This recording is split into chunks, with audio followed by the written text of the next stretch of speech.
Yes. The Leaf Spring Army sends its regards.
Hello, everyone. I'm the Enforcer. I'm accompanied by Enforcer Matt.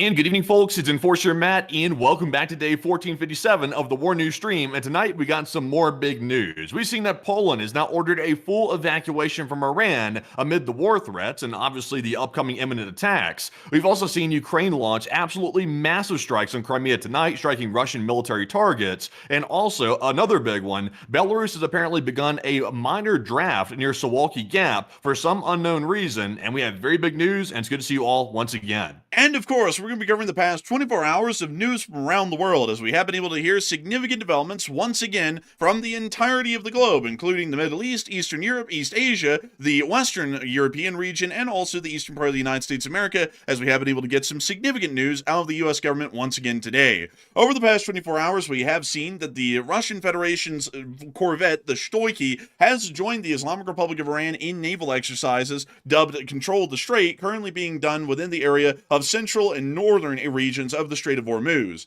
We currently believe that at the moment the Islamic Republic of Iran is very close, if not still heavily considering, the possibility of laying a minefield within the area of Bandar Abbas. We have seen a large amount of force deployments within the area, including the deployment of air defense systems around the area, which is largely leading us to believe that there will be a significant amount of military and force deployments from the Islamic Republic of Iran that are based around the area of the Strait to be able to try and buy as much time as possible for the Iranian Navy to lay a minefield if the order is given. An Iranian militia unit has also showcased their equipment as well around the area of the Strait and inside of the country, generally once again insinuating that they will be fighting tooth and nail to try and hold the area for as long as they possibly can. Additionally, more news has come out from the Islamic Republic of Iran today that is giving us an idea that their Air Force isn't really going to be giving us that much of a run for our money, as a Vietnam-era F-4 Phantom that was currently involved in Iranian Air Force training exercises today crashed as because the instructor apparently misinstructed the student pilot, and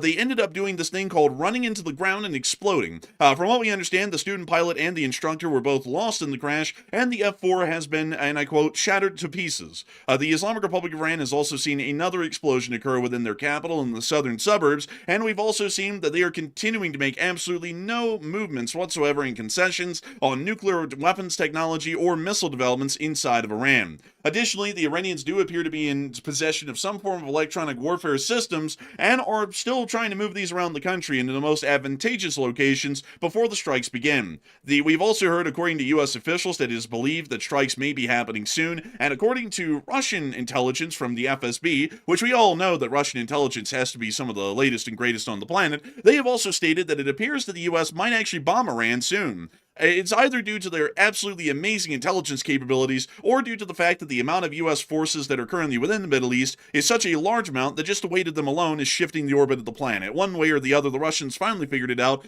and have made that mention today. The Israelis are also seeing that a U.S. CIA 757 has landed at Tel Aviv today, as it does appear that some CIA agents will be getting some extended holiday and vacation within the state of Israel during the ongoing situations. Meanwhile, we have also heard inside of East Asia that Yoon Suk-Yeol, the former president, now disbarred, well, more so removed from his office in disgrace by the South Korean parliament, has been sentenced to life in prison today for his attempted insurrection of the South Korean government in 2024, where he called for the military and declared martial law to attempt to be able to suppress and completely root out any dissenting governmental voices inside of the South Korean parliament and to largely reform a dictatorship within South Korea. China has also unveiled a brand new 155mm naval gun, aka the Big Boy, and it does appear that the Chinese will be putting this on one of their newer vessels, or at least refitting an older existing vessel to be able to house the 155mm main gun.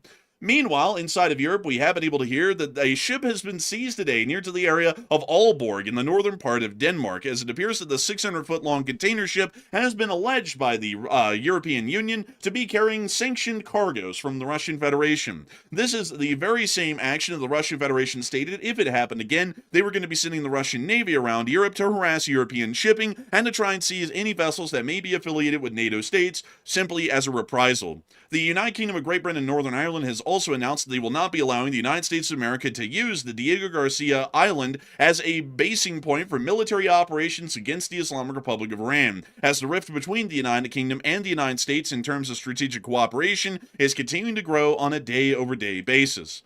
Poland has also issued an evacuation warning for its citizens in Iran, stating that they should leave now, otherwise within the next few days, evacuation may be entirely impossible.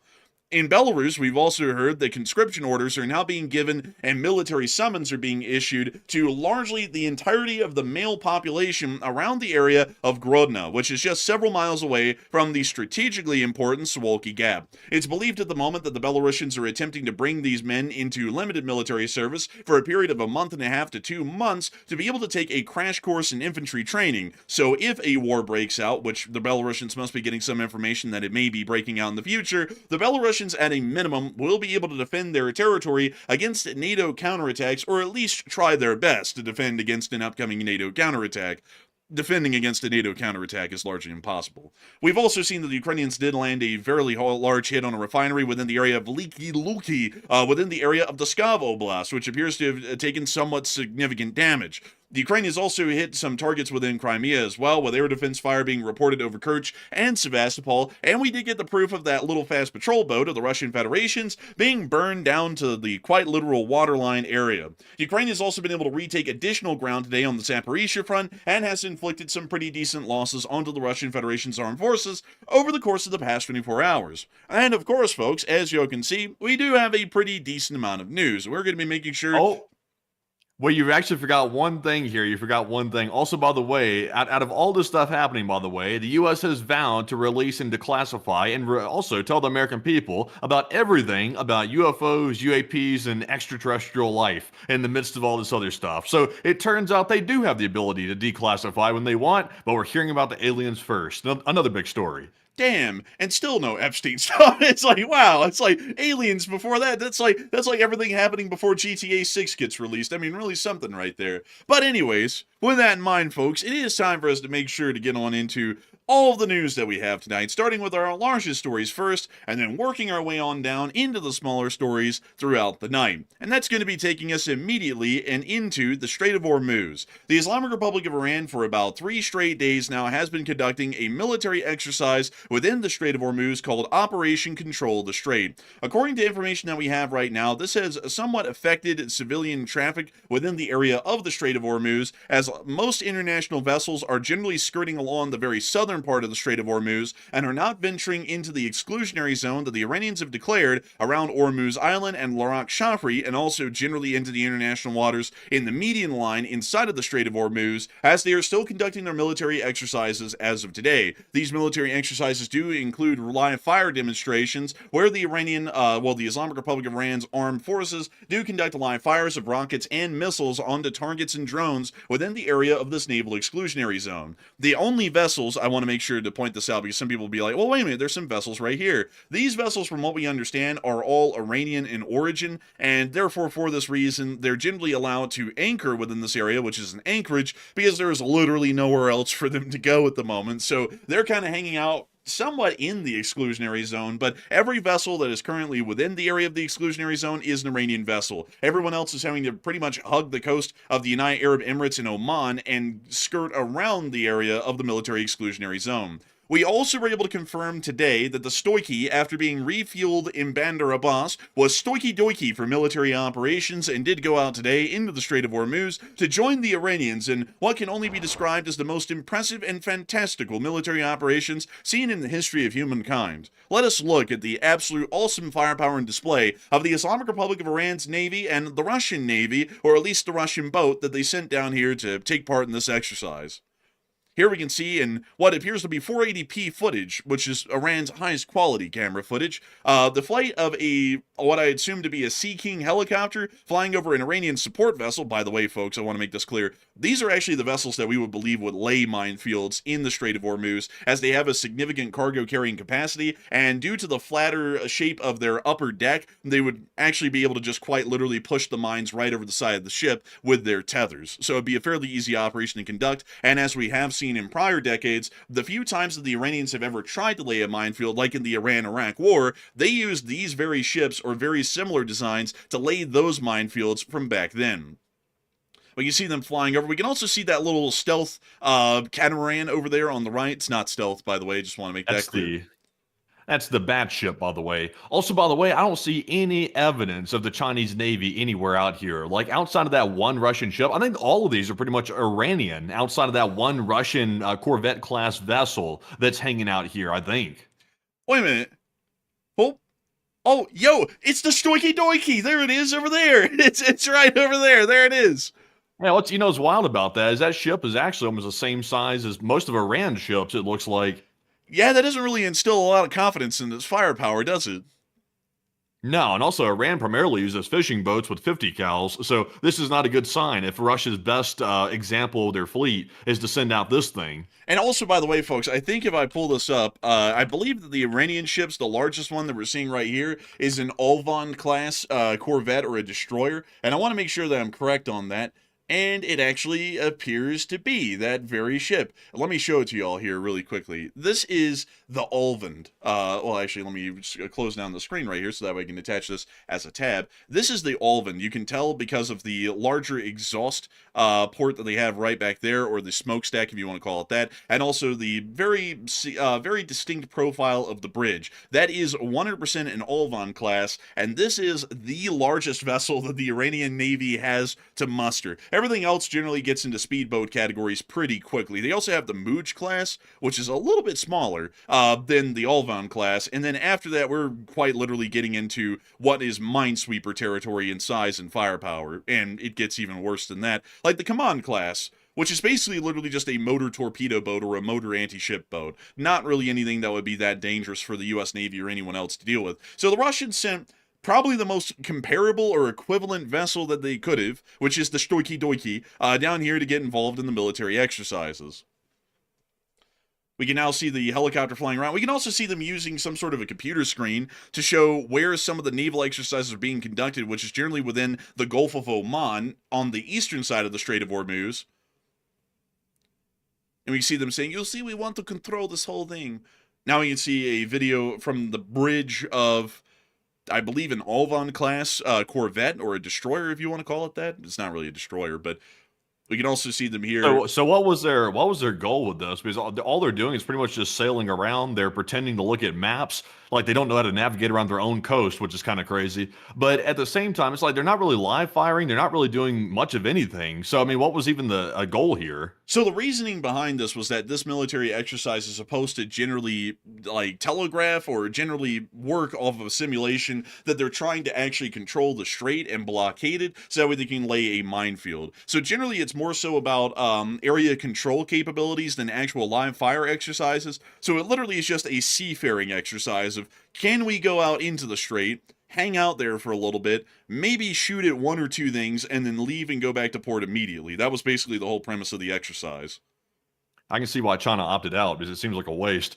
Yeah, this isn't really one of those top-class military exercises, like, joint sword, or, like, for example, any of the NATO exercises that are conducted. It's not really one of those. This is probably one of the lamest military exercises that could be conducted, but it is the Iranians trying to put their best foot forward. And at least for Iranian naval doctrine, they really wouldn't have to do a lot of shooting, per se. They would just have to go out there and physically control the strait for maybe 2 to 3 days. By then, the minefield would be laid, and they would be able to go back to port immediately, and if they were destroyed beyond that, it really wouldn't even matter. We can now see what appears to be Creflo Dollar or something like that. It's Ric Flair. Look at that. He's back.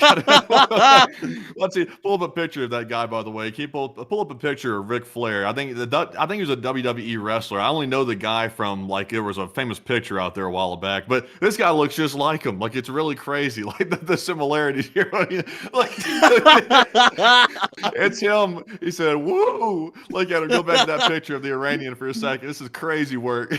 Look at that. Man, that's crazy. I didn't know they had a spokesman. Where'd they even find this guy? Was it an impersonator? Bro, they found the Ric Flair impersonator, the only one in Iran. They say, go report on it. Oh my god, dude, that's actually pretty funny. I mean, look at this. I can't believe that, dude. That's actually, he looks like uncannily similar, dude. This is unreal. But he talks about it for a little bit, the little Ric Flair ripoff. And now we can see their Sea King hovering over what appears to be a landing support ship, and also dropping down special forces guys onto the landing support ship. We now see the Iranian admiral with the overly long brim talking about a little bit more. Man, they thought that they didn't have enough intimidation going on with their navy of, like, their fishing boats. They had to bring out Ric Flair to add to the intimidation factor. That's crazy work. That's crazy talk. Also, we can now see them spinning circles around the landing support boat with some of their fast attack speedboats. Always gotta love those. Oh, look, it's the Stoiky again. This guy is another guest appearance here in the middle of the military exercise. Generally, I'm not going to lie, folks, beyond them, like, firing an anti-ship missile at, like, a fishing boat here and there, this has been a fairly boring sort of a military exercise. It doesn't have to be that exciting for the threat to be evident that they could completely blockade the strait and mine it, which would cause significant economic damage, but it is, once again, generally outlining the absolute woeful capabilities of the Islamic Republic of Iran's navy, which really doesn't possess much of an ability to do really anything, even beyond its shores. We now see another video made as the Alvan class passes the Stoiky. Damn, the Stoiky is like a big deal to the Iranians. This is probably the biggest ship they've ever seen come to Iran in like 60 years, maybe. Yeah, it really is, honestly. I'm just surprised that the Chinese said they were going to show up and they're just not going to show up at all. They literally just basically bailed on the Iranians for the most part. They released no formal statement as to why they bailed on the Iranians. They just simply didn't show up, and that was the end of it. And truth be told, the reason why they didn't show up in reality is because they're down there, like, no joke, harassing the Filipino fishermen. That's actually why they're not showing up. So they just left Iran high and dry, so that way they can continue their harassment operations in their own region of the sea. And it really is something crazy. The Russians said that they would show up, and then when they did show up, they only sent one corvette, and it's from the Baltic Peninsula Flotilla in Kaliningrad. That's actually where it's based out of, meaning that it had to take the exorbitantly long voyage. I actually, funnily enough, folks, I went and did a little bit of digging on the Stoiky last night and did a lot of research on it after the show. The Stoiky has basically been on the global adventure around the world for the past 2 to 3 years. It has been quite literally about anywhere and everywhere. One of the last places it was before this was going on was South Africa, of all places. This little corvette has literally been traveling the world for about 3 years without ever really returning back to Russia, except for some seldom instances. And the last time we ever talked about the Stoiky here on this show was when the Admiral Gorky, I believe it was called, or Grigorichov or whatever, it's the similar class to the Stoiky, had his computer mainframe caught on fire and burned to the ground by Ukrainian partisans in Baltisk, and that was about the last time we ever saw the Stoiky in Russia. Since then, it's just been wandering around the world basically as a nomad, and we're seeing that now it's joined in with the Iranians' clown show exercises near to the Strait of Hormuz. The Iranians are trying to give it its best chance to thrive, however, and we did see that satellite photography did show us that they had set up air defense systems in the desert around this area of the Strait of Hormuz, and it also set up anti-drone nets, because we all know that if the U.S. is going to hit these things, it's not going to be with a 500-pound bomb that's laser guided onto the target. It's clearly going to be with an FPV drone, and then the drone nets would really mean a lot. You know, I think at this point, folks, the Iranians are getting so desperate knowing what's about to be coming around that they probably set up these nets with the absolute ludicrous notion that there is a 0.00001% chance that if a bomb hits the nets, it's going to bounce off of them and harmlessly fall somewhere else in the desert nearby. I think that might be what they're going for, because this is a really pitiful display that they're setting up anti-drone nets over their air defense forces that clearly are never going to be targeted or hit by a drone, because the U.S. is hardly using them at this point, and we also clearly wouldn't be using drone warfare against Iranian air defense systems near to the Strait of Hormuz. It just this makes no sense at all. But we also were able to see, additionally, that a lot of people are talking about this naval exercise that is ongoing right now in the Strait of Hormuz, and the significant buildups that the Islamic Republic of Iran's air defense forces are also being seen to be conducting right now around the Strait of Hormuz, and a lot of people are giving their thoughts on why the Iranians are going through all of this effort. What is the real intent behind it? And Matthew, what are people thinking about that? And what are you thinking about that as well? Okay, so like we mentioned, the Russians sent one naval vessel, as far as we can tell. It's that one Corvette-class cruiser, and the Chinese Navy is totally absent. So the Chinese bowed out completely. They didn't even show up, and didn't even explain why they didn't show up. So what is the intent behind Russia being there at least? It looks like maybe Russia at least made a symbolic gesture by sending one small ship. So what is it? 46% said it's clearly for intimidation, while 34% said it's clearly for Russian optics, and 12% said it's actually intended to actually deter the West from attacking Iran. And I think even Russia knows, like, Russia is not that stupid. They know that one Corvette-class cruiser, that's going to do absolutely nothing to ward off the entire might of the U.S. military. That's going to do nothing. So it's in my opinion, I'm with the 34%. I think it's for Russian optics. Like I mentioned last night, the Russians are trying to make it seem like they're not in the habit of abandoning their allies, and that's purely what this is about. I mean, even look at the exercise from the footage that we saw. They're not even live firing. They're not even testing out their ship guns. They're not even doing that. They're just sailing around for a photo op, and that's purely what this is. And the Iranians are apparently happy with it, which is pointless, but they're happy about it. The Russians are happy to get the propaganda. So it's a win-win for them both, but it really changes absolutely nothing. But Enforcer, what say you? This is definitely for intimidation purposes, at least with the threat of closing the Strait of Hormuz, because the Iranian Navy clearly does not pose a threat to the United States Navy in any capacity, and this little Stoiky-class corvette doesn't either. And I'm actually going to show y'all something that we discovered in the middle of the night last night in the question segment, because a lot of y'all who are here right now probably were not here for last night's question segment, really late in when we found out something that is actually a little bit shocking here. And I was wanting to show this to y'all again, because this is something that is wildly unreal to actually try and comprehend. This is the Stoiky class corvettes that the Russian Federation uses. This is what the Stoiky is. It's the same Stoiky class that all the others of these classic corvettes are. And we found out, folks, that a Fletcher-class destroyer that the U.S. used as one of the backbones of our destroyer force in the Second World War is superior to the Stoiky in every single way but weaponry. And it's absolutely insane when we looked at this, because I was absolutely dying last night realizing how bad off the Stoiky really is. So let me try and compare it for y'all some differences here. In standard displacement, the Stoiky is 1,800 tons. Fully laden, it's 2,200 tons. The Fletcher class, which in World War II was considered one of our smaller ships in the U.S. Navy, like, this is literally about as small as they would get for the U.S. in the Second World War. This thing was a standard 2,500 tons at a full load, meaning that a Fletcher-class destroyer is larger in displacement than the Stoiky-class corvette. And that's absolutely insane. What's even crazier is that, one, the speed of this thing is even slower. The speed of the Stoiky is 27 knots at top speed. A Fletcher-class destroyer from the Second World War, 70 and 80 years ago, could go about 36.5 knots. Meaning that it's going 10 knots faster at its top speed with 80-year-old technology. What's even crazier is that this thing, nuttily enough, the Stoiky has a shorter range than a World War II era Fletcher-class destroyer. Now, I have to point out the absolute ludicrousness of this, because based off of what we would generally assume, engines and their fuel efficiency have become a lot better in the modern day, meaning that if you have a ship that's anywhere close to the similar size as a Fletcher-class destroyer in the modern day, it should be able to go a good bit farther because it should be getting a greater amount of fuel efficiency. What is insane is that the Stoiky at its farthest distance can only go 3,800 nautical miles.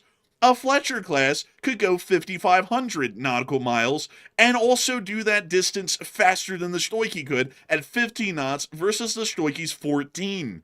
The Stoiky is literally worse than a World War II era 80-year-old destroyer in every conceivable form. And what's even crazier, folks, is that the Stoiky is basically unarmed. The Stoiky, just to give you a little bit of its armament, it has one main gun. It's a 100mm main gun, the A190 Arsenal. It then has one Kashtan CIWS. It actually has a lot of close-in weapon systems. It has one Kashtan. It also has two AK-630Ms, which are the famous Siwas that are on most Russian naval vessels from the Soviet era. And then, what is even crazier, folks, they have 4 anti-ship missiles ready to go in launchers, and then they have another 4 that they can reload after that. So this thing has 4 anti-ship missiles ready to go to fire right now, and then it would take about another hour to reload another 4. So extremely limited anti-ship firepower. And what's even crazier, folks, is that it only has 12 Redut VLS missile systems.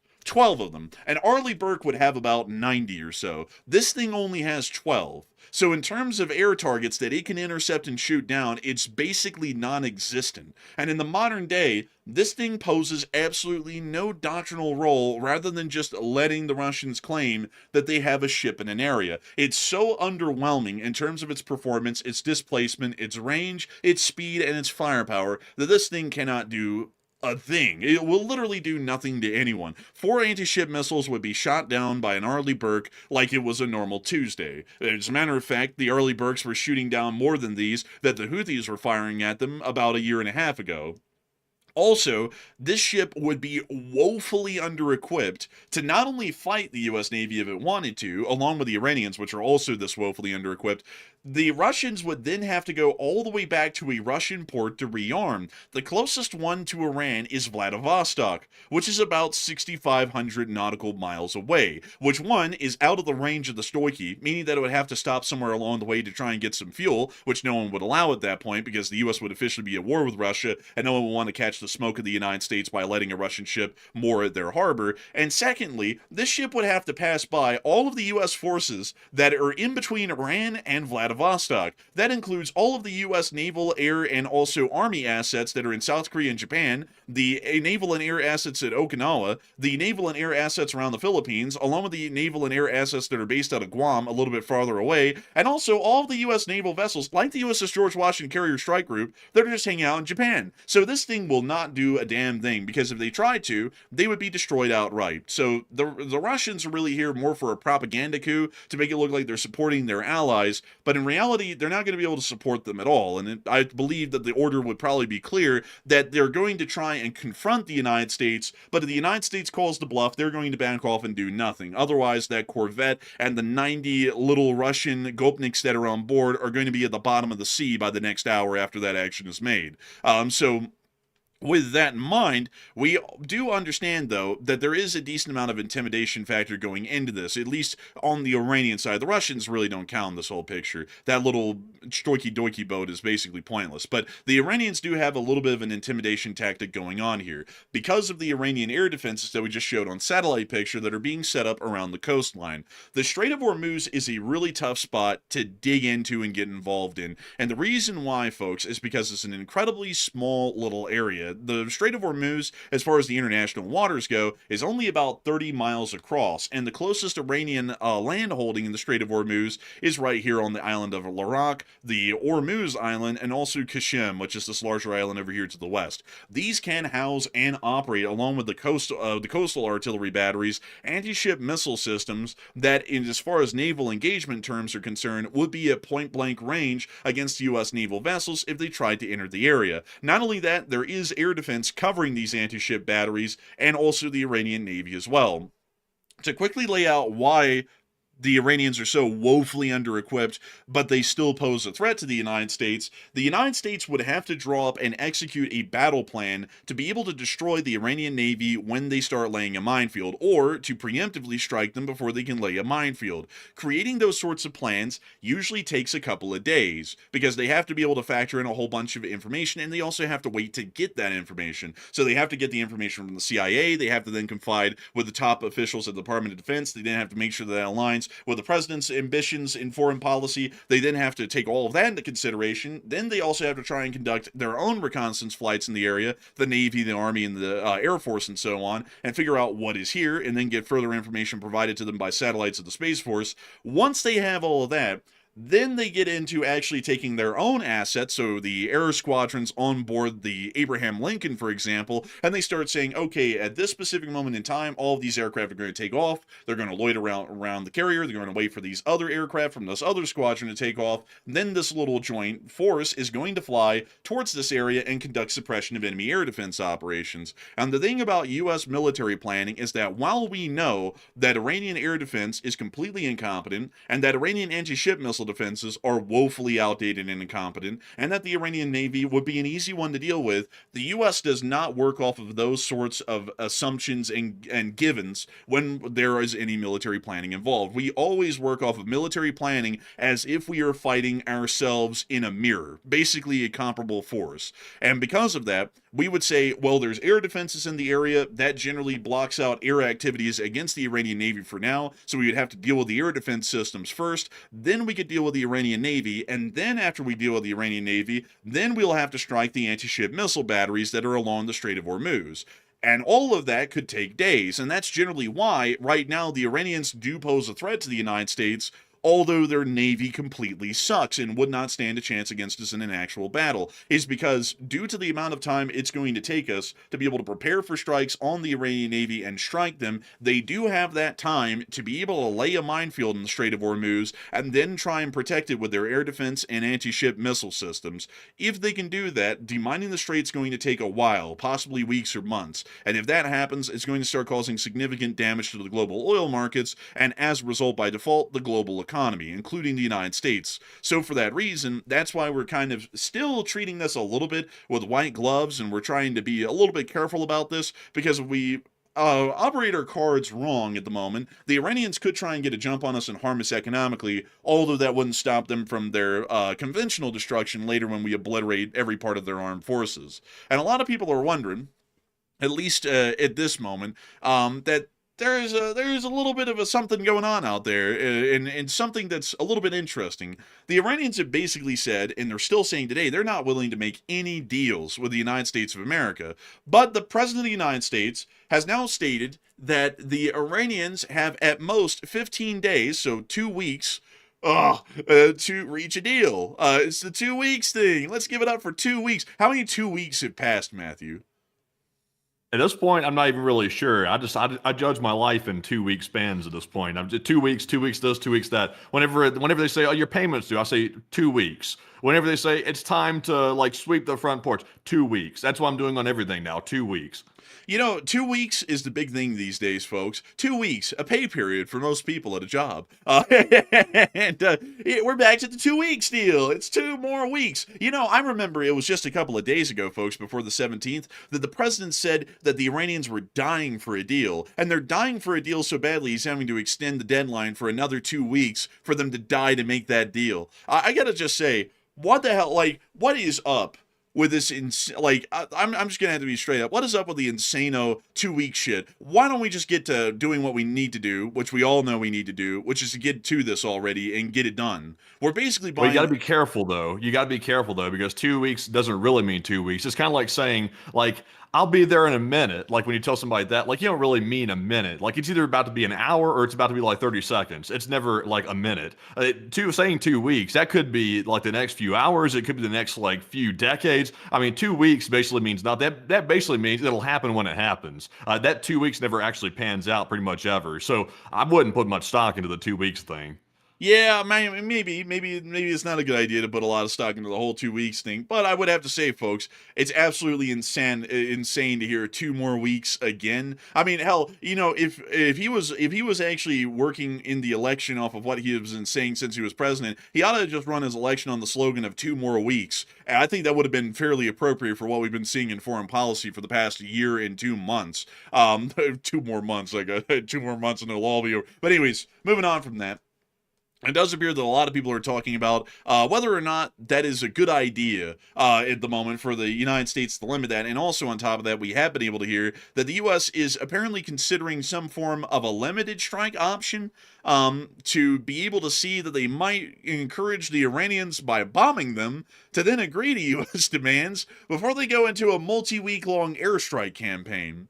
And a lot of people are wondering, this whole extension, the 2 more weeks deal, and also the fact that the U.S. is now looking at conducting what we could describe as an overnight, one-night stand airstrike, is that a good idea against the Iranians or not? And Matthew, what are people thinking about that right now? And what are you thinking about that as well?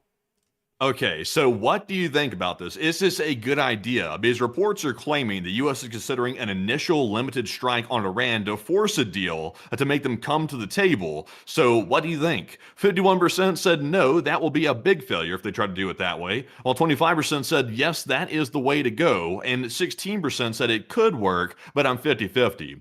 And I would have to say I'm definitely with the 51%. That would be a big failure, a very, very big failure.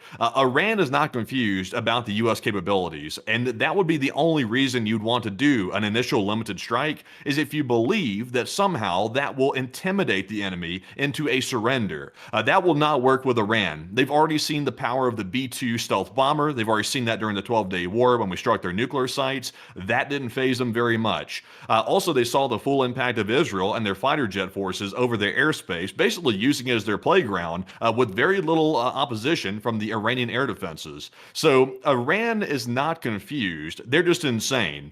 So you have to start off with shock and awe. If you're going to start a war, it has to be shock and awe. It can't be a half-ass strike. That's only going to embolden Iran even further, and also probably give them justification to strike our bases, and then they're going to catch us lacking. So I'm with the 52%. Limited strike is a very bad idea, and I don't think the U.S. would actually do that. But Enforcer, what say you? I'll be with the 52%. Limited strikes is a horrific idea because it allows for the Iranians to then put the ball in their own court because we're too scared to put it in ours and keep it permanently. When an offensive operation is conducted, you can never allow the enemy a moment to breathe. It must be an endless offensive operation, and you must never allow for the enemy to be able to re-coordinate itself, reassert itself, find out what its weaknesses are, and then try and prepare its defensive for the next round. They're not going to negotiate. If they're not negotiating now, after we bombed them last year, they're not going to be negotiating now. So trying to bomb them for a 1 or 2 night airstrike operation over a weekend is not going to work. We're going to bomb them. They're still going to say no, and then we'll have to go back to bombing them again.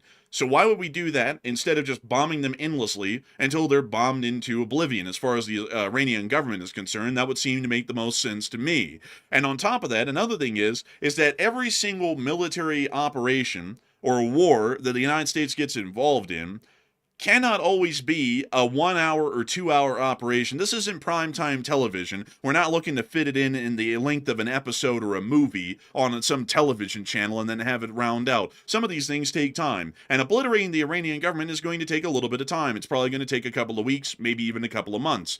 And it would be absolutely stupid to sit there, because this is what's going to happen, is that we'll bomb them this weekend, probably damage some stuff, but not to the point that it's completely destroyed. And then the Iranians are going to go, oh, wow, look, they used these weapon systems against us and they hit these things. So since we know that they hit these air defense systems, let's move around the other surviving ones so they might be harder to hit, or keep them moving constantly and then just set them up whenever there is an ongoing air threat, so that way they'll be able to survive a little bit longer. And also, why don't we just go back to pretending like we're going to negotiate with them, so that way we can go and try and get the Chinese riled up to give us even more support, more weaponry, and more of an ability to try and shoot back at the United States once the talks fail again, and then we have to go back to bombing them for a long duration.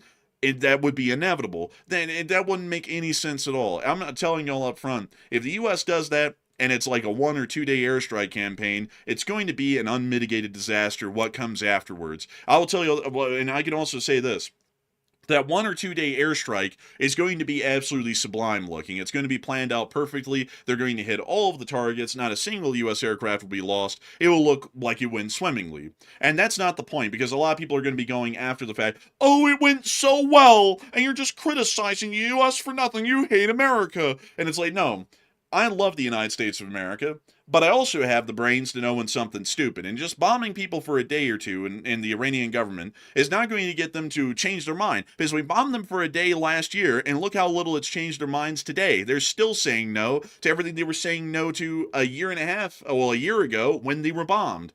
So I hope that does address that the best I can, at least in my opinion. And also, it does appear that at the moment, we're also starting to hear, as a result of what appears to be inevitable strikes that will be happening, no matter what, on the Iranians, we have been able to hear that some countries are starting to lean into this a little bit heavily.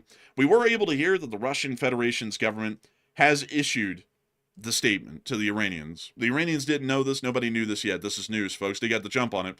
Russia has officially informed Iran of its intelligence assessment that the United States may launch a military operation against it within the next few hours or days.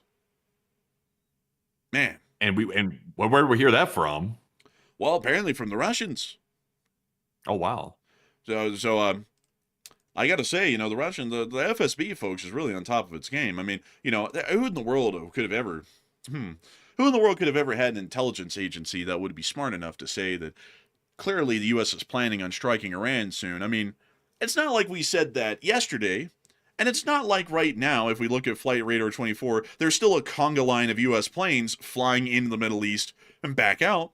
I feel like, folks, the FSB ought to be renamed to the Captain Obvious team, because they say stuff that is clearly obvious. You can't really take the FSB seriously for much of anything anymore, folks, especially when the Ukrainian SBU set up that drone manufactory right next to the FSB headquarters at Chelyabinsk, literally built all of the drones used in Operation Spiderweb, loaded them up into container boxes, and then shipped them all around Russia to go and bomb out a third of the Russian strategic bomber fleet. You can't really say that the FSB is really on top of the game anymore, and I think that the FSB is really just working off of what we've been saying, and what everyone with a brain and eyes would say for weeks now, is that clearly the U.S. is planning on striking Iran, and it's only a matter of when now, more so than if. We have been able to hear that in the meantime, the Republic of Poland has also given a statement that its citizens must leave Iran immediately. And according to, I believe it was the Prime Minister, Donald Tusk of Poland, which sounds very similar to someone else, but beyond that, he has made the statement that the Polish citizens better leave now, because if they try and leave in a couple of days, there might not be a chance to leave. We don't know if this means that Poland has been tipped off to some sort of information that U.S. strikes on Iran are going to be happening this weekend, or if that's more so their assumption, along with everyone else's, that it's highly likely to start happening this weekend, or the window for an attack is going to start this upcoming weekend and then extend on into the next several weeks afterwards. And a lot of people are wondering whether or not the U.S. is going to start striking incredibly soon based off of that information. And Matthew, what are people thinking about that, and what are you thinking about that as well? Okay, so Poland has told its citizens to evacuate Iran now because in a few hours you might not be able to. That's according to Poland officials. And what are your thoughts about that? Why are they saying it's so urgent? 55% said the U.S. is about to start striking, and that's why. 25% said the embassy is likely closing inside Tehran, and 14% said Iran is about to start arresting. So if you're still inside of Iran and you're from a European country or from the United States, that's not good judgment. I would say definitely not, because the Iranians just got done mowing down their very own people for protesting. Also, they are literally on the receiving end of the barrel coming up here probably the weekend and maybe beyond that as well. So if anyone is still left there, probably not the wisest thing. And I believe the embassy is still open, the Polish embassy in Tehran. I think it is still open, but I think it's reduced down to a skeleton crew, I think last time I heard. So I have a feeling that it's actually a combination of both. Iran is probably about to start arresting and harassing any foreigners in the country. And also, obviously, I think this weekend is a very high likelihood of U.S. strikes. So between the two, that's pretty self-explanatory. Get the hell out because it makes sense. But Enforcer, what say you? Man, like someone just asked in the chat, how many Polish people are even in Iran? Well, it's not people, it's person. It's just Stanislav. He's right now in Tehran. He's enjoying some Iranian food. That's basically the only guy who's from Poland who is in Iran currently, and I'm kidding. I don't really know the exact number, but it's not an incredibly large number. But beyond that, though, the Polish government must be getting some sort of an idea, like everyone is, because it makes sense, that the U.S. is going to be bombing the Iranians soon, and for the safety of the citizens of Poland that are there, they ought to leave immediately right now, regardless of their plans.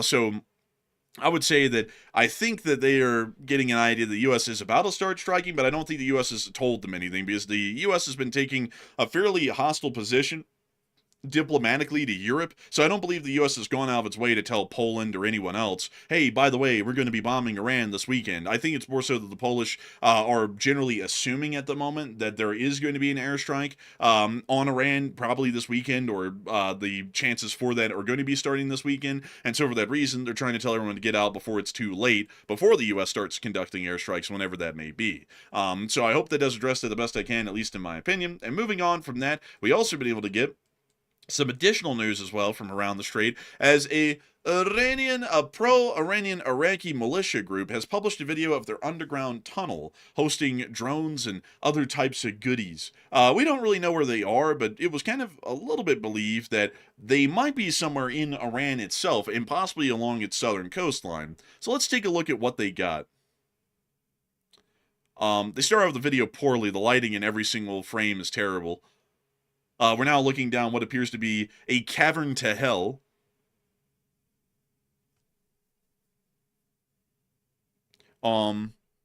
This is a poorly lit thing here. Do they not have electricity down here in this drone bunker? The electricity is a little bit sparse. They've had to cut down on their bills lately. Now, what are the odds that they have proper ventilation down here? Because I see the guy riding the motorbike through this tunnel. So it's like, I don't really see any ventilation shafts or anything like that. So it's like, how's this carbon dioxide getting out? Comrade Huak Salim, I'm feeling a little woozy. it's like it's just the spirit flowing over you. That's all. Don't worry about it. You are feeling a little woozy because you're getting ready to be martyred, inshallah. It's okay. It's like, I don't know about that, man. It's like you're about to die of carbon monoxide poisoning. And then they have the flag of Iraq over here on the left, and then just some black banner on the right. It doesn't even have any inscription on it. It's just literally a black banner. Oh, wait a minute, are they standing next to their coffins? Wow, no foreshadowing much.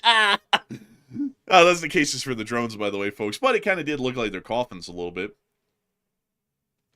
Also, by the way, if this is such a secure bunker, why do they have armed guards standing next to the drones? Well, you know, they got to make it clear that they're armed and they're kitted out with AKS-74Us. Those clearly do suggest heavy firepower, obviously. Oh, look, they have branding, marketing down here. They're marketing to their own guys, I guess. Got to keep them indoctrinated.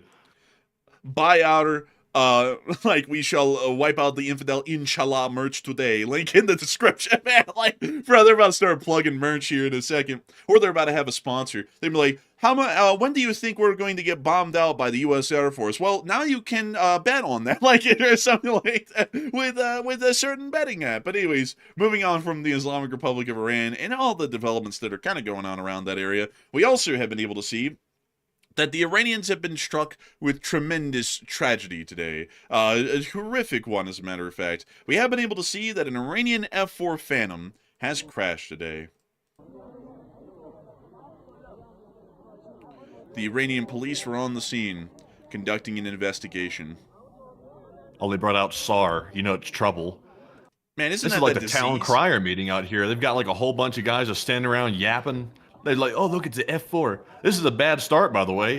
They're losing aircraft before the war even begins. So from what we know, folks, funnily enough, apparently it was a training accident that happened with an F-4. By the way, I want to point out that the F-4 Phantom first went into service, I believe, with the United States Air Force in, let me make sure here, it was in, 1958.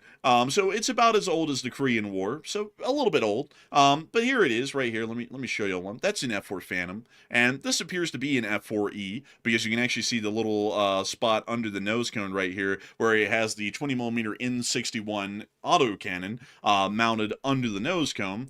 So these things are only about 70 years old, 60 years old.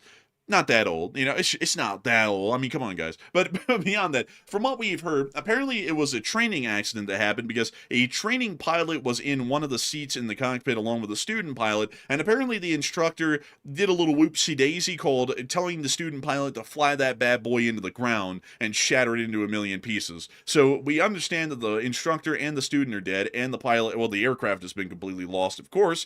And this is generally a sad day for the Iranian Air Force because this is one of the few aircraft that they had left before the thing slammed into the ground and blasted itself into a million pieces.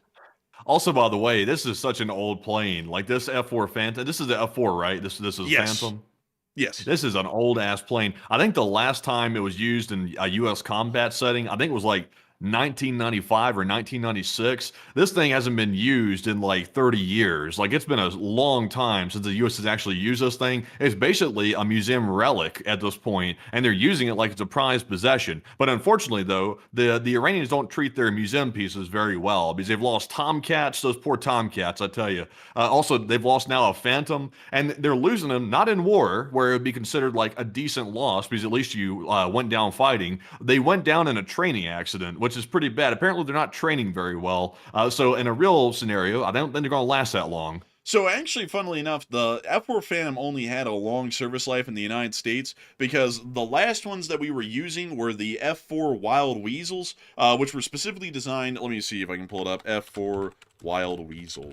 And let me show you this right here. This was the last F-4 that we had in service with the United States Air Force, and this one was the one that was used during Operation Desert Storm. It basically did not serve in any other role by this point in history, and its only purpose was suppression of enemy air defense, which doesn't really require a great deal of maneuverability, at least then, and you could kind of use a little bit of an older airframe for it, or at least that was the principle back then. So this thing was literally just kitted out to pick up enemy radars and fire harms at them. That was it. And that was the only way that this thing was used in the Gulf War in 1991. They were not used in a combat role. The Iranians want to use this thing in a combat role, and what's even crazier, folks, is that I'm guessing that these AGM-65 Mavericks that they have on the wings are also about as old as the jet, because the U.S. has not supplied Iran with any weaponry, at least any large amounts, since 1979 when the revolution happened, when the Islamic regime took over. So these air-to-ground missiles here are probably about as old as the F-4 Phantom itself, which means that these things probably don't work and they're just there to look like decorations, to make it look like they actually have some weaponry. But moving on from that, we've also been able to hear of something else that's quite interesting as well, something very interesting as a matter of fact. The British and the United States are getting into a little bit of a diplomatic spat. According to information that's come out today, the United Kingdom has now blocked the United States' use of RAF Fairford and Diego Garcia for Iranian strikes, citing international law, leading the United States, or specifically the President of the United States, to withdraw support for the UK's $35 billion Chagos Island handover deal with Mauritius. Senior UK officials privately called the situation bleak, at least according to the Times, which reported on this today. So it appears that the British are getting into a little bit of a spat with the United States of America, and they're not really too happy with the United States at the moment. We're generally believing that this sort of a move is being done because of prior tensions that have been increasing between the United States and the UK, along with Europe, over completely different instances. And so now the United Kingdom is trying to really kind of strike back in its own way, considering that the U.S. now requires their actual help and support. So it looks like this is a little bit of an interesting situation here that's developing at the moment. And a lot of people are wondering, what's going to happen now? What will happen now? And Matthew, what are people thinking about that? And what are you thinking about that as well? Okay, so this is a pretty big one, by the way. The UK has allegedly blocked complete U.S. usage of Diego Garcia to launch strikes on Iran, literally on the eve of strikes. So what will happen now? 38% said the U.S. will use it anyway, while 28% said the U.K. will end up changing their minds pretty quick, and 25% said the U.K. will oppose U.S. usage of the base, militarily perhaps. And this one, I will say this. While I don't endorse the United States threatening allies, I'm very much against that. We made that very clear over the last prior months that the U.S. is really going and doing things stupid with Greenland and stuff like that. I will take a different position with this one. Diego Garcia is a joint use base. That is something that is very critical to U.S. strategic interest in the Middle East. The U.K. is doing something really stupid here. And if the U.K. wants to play stupid games like this, then I say the U.S. should use it anyway. And if the U.K. opposes it, then they'll suffer the consequences, because this is absolutely ridiculous. We're on literally the eve of toppling the Iranian regime and conducting strikes on it, and the UK wants to play political games. That's about as stupid as it gets. So I'm with the 39%. The US will probably use it anyway, and if the UK really wants to be dumb, we can simply take Diego Garcia and we'll have it for ourselves. But Enforcer, what say you? I wouldn't know about an approach like that, because I think that's a similar approach that the U.S. took on Greenland that we were heavily against. Yeah, but the difference is, though, like, we have to have Diego Garcia for active operations. We don't need Greenland for active operations. We already have permission to operate there, and there's no problems at all with having Batufik at the north or any part like that. No problem at all. But Diego Garcia, though, that's an active strategic base that we must have. Like, there's no question about that. We have to be able to use that, or otherwise we are extremely badly hampered inside the Middle East. That is something that would actually affect national security. So, me personally, I would take a very strong approach with this. I don't know what the UK is thinking doing this. It's really dumb, because at first they were going to give the island back to Mauritius and let them lease it back to us, which was pretty dirt stupid. That was pretty dirt stupid itself. Now they're interfering with the U.S. being able to use the island. So that's stupid. I would say take a very strong approach with this one, because you can't let people start pushing the United States over like on something this serious, or things start going sideways. Well, I mean, I think a counter to that, though, is that maybe the president shouldn't have gone and run his mouth and basically completely soiled the relations that we had with the UK and Europe, to where they wouldn't want to do something like this. Like, that's kind of what would lead to this at the moment, because everyone always wants to act like the U.S. has a right to basically mouth off on everyone, and then once there's consequences, everyone's surprised that there's consequences.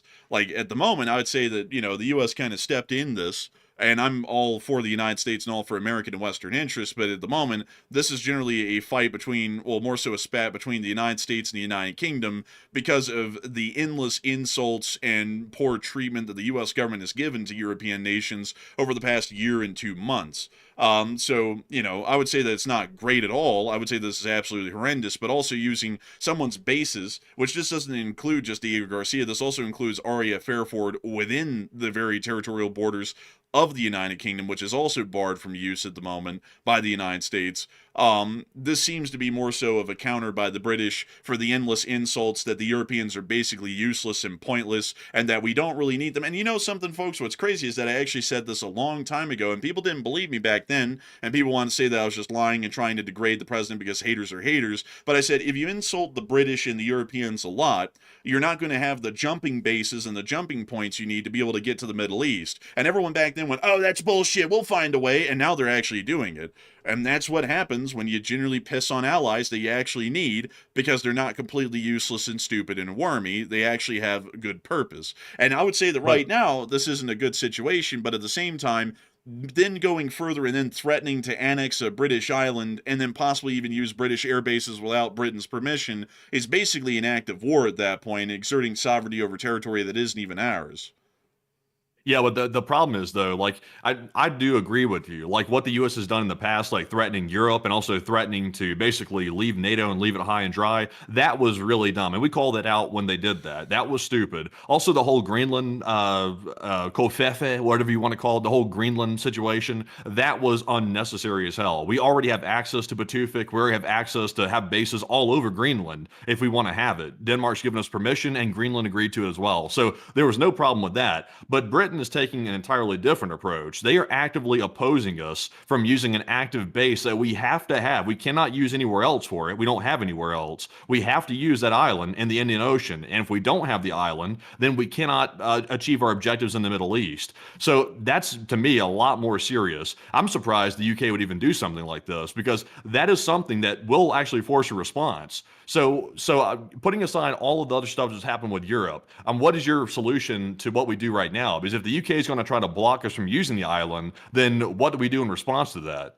Well, right now, considering that the U.S. is the one who generally started this whole thing, because it's not like, the British just did this out of the blue to us. Like we've literally been following the deteriorating diplomatic situation between us and them for a year now. We probably should reach out and go, hey, look, sorry about that, y'all. What are y'all unhappy about? What could we do to make y'all happy again? So that way we can use Diego Garcia and Fairford. What would make y'all happy? And then let them present their whatever they want and behind closed doors, which probably won't be much of anything. And then we'll go, okay, yeah, sure. We actually respect y'all, and y'all are a really cool country, and we're great friends. And, any of the stuff that we've said recently, it didn't really mean anything. It was just a whole bunch of rhetoric for nothing, but we actually do like y'all, and we would like to make sure that our very beneficial and mutual relationship continues. That's what I'd say. That's what I'd do, because basically what you're saying is that we've shat on them to the point that they've become pissed off enough that at the moment we actually need them for something, they're more than willing now to actually tell us to F off, and you're not using any of our stuff, which is exactly what I said was going to happen a year ago when this started.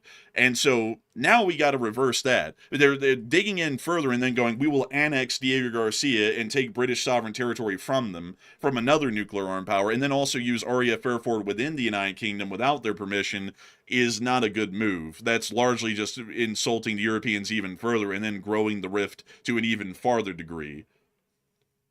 So it looks like, I was trying to do some reading here, because I don't know the exact language that's being used here to give the U.S. permission to use the island, but it appears to be that the U.S. and the U.K. have already mutually agreed in the past to allow the base to be used by both forces. So unless the U.K. is backing out of that agreement, then I'm not really sure under what grounds they're telling the U.S. not to be able to use it. That seems like a strange thing to do. Also, by the way, I mean, I get the fact, I'll be the first one to admit, the foreign policy coming out of the United States is childish. Like, it's very childish at times, but is the right response by the UK to respond to that childishness by potentially hampering an operation which could free the Iranian people from their oppressive government? They're going to let emotions get in the way of a very critical operation that could mess the whole thing up. Like, if we can't use Diego Garcia, that means the B-2s are going to have a hard time basing out of somewhere. So, or the B-52s for that matter. We're not really sure what it's going to be used for. That seems a bit childish and stupid for the UK to start engaging in stuff like that just because the US is doing it. Seems a bit dumb. Oh, I mean, that's diplomacy, though. I mean, I find it funny how everyone's like, Europe can't shit on us, how dare they? And then when the U.S. shits on them, it's like, how dare they respond to us shitting on them? They're supposed to just take it and roll over. I'm an American and I look out for American interests, but at the same time, we only get to get the benefits of an alliance through mutual cooperation. You don't get to treat people like you're exploiting them and then act like they're going to sit there and go, oh, okay, well, you think you think we're shit. You're basically trying to interfere in our internal affairs and also tell us how things are going to go in Europe while having no stake in it whatsoever. But sure, you can use all of our military facilities to do whatever the hell you want, and we won't even do anything about it. Like, that doesn't really. Yeah, but I mean, I mean, what wasn't the U.S. going to give, or wasn't the U.K. going to give away the island of Mauritius? Like they were basically going to give it away. Like that was a stupid part. And the U.S., I believe, at first was going to go along with it. Like I think the prior administration was going to go along with it. Then the current one went along with it for a while, and then out of the blue yesterday backed out and wisely told the U.K., "Hey, wait a minute, don't do that. Like that's stupid. You can't give the island back to Mauritius and then let them lease it to us because that means they would have the power to revoke usage of the island from both of us at that point, the U.K. and the United States, which is a really stupid position to put yourself in, considering that we have to have that for Middle Eastern security. So now the UK is going to play games with it. I mean, to me, my thing is this. The UK has a very strong intelligence partnership with us. They're part of Five Eyes, which is a very critical partnership. So why we're going to start playing games with each other quite like this seems silly to me. It's like the UK tries to make the case, or at least their government does, not the UK people. I know Britain, they don't like their government right now, but whatever, we won't get into that. They always want to make the case. The US is being silly, the US is being childish. So their response to it is they're going to start engaging in it as well. It's like, is that the right move? It's like you're getting in the gutter with the foreign policy, the stupidity that's going on out of the United States. You're getting in the gutter, and also you're putting the Iranian people who are trying to free themselves from the oppressive government. You're putting their entire future at risk over a mere emotional disagreement. I mean, that to me is the bottom. That's the bottom of the gutter. Well, yeah, but the thing is, though, I mean, like, it's you're basically throwing out the window everything the U.S. has done to distance themselves as much as possible from Europe and basically insult them to the ends of the earth. I mean, doing that's going to come with consequences. I mean, like, it comes with consequences with anyone. That's why we go out of our way, in foreign policy historically, to always treat our allies well. And that's also why, folks, you don't get involved in domestic politics in other countries. Whether the U.S. likes Starmer or not, or whether they like Nigel Farage or whoever the hell it is that might end up becoming in charge of Britain or is currently in charge, that's not our business. It's not our problem. What matters is that the UK is a military jumping point for us to get to the Middle East, at Diego Garcia and the UK itself. That's why we always say with the Europeans, they're great. Because domestic politics in those countries doesn't matter. We don't live there, we don't vote there. We're not citizens of these countries. All we're doing is we're getting a mutual arrangement where we benefit out of the alliance with them for our own gains, and whatever happens in their own countries happens there. That's their business, and it's an internal matter. A lot like internal matters of the United States are for the United States only, not for everyone else to weigh in.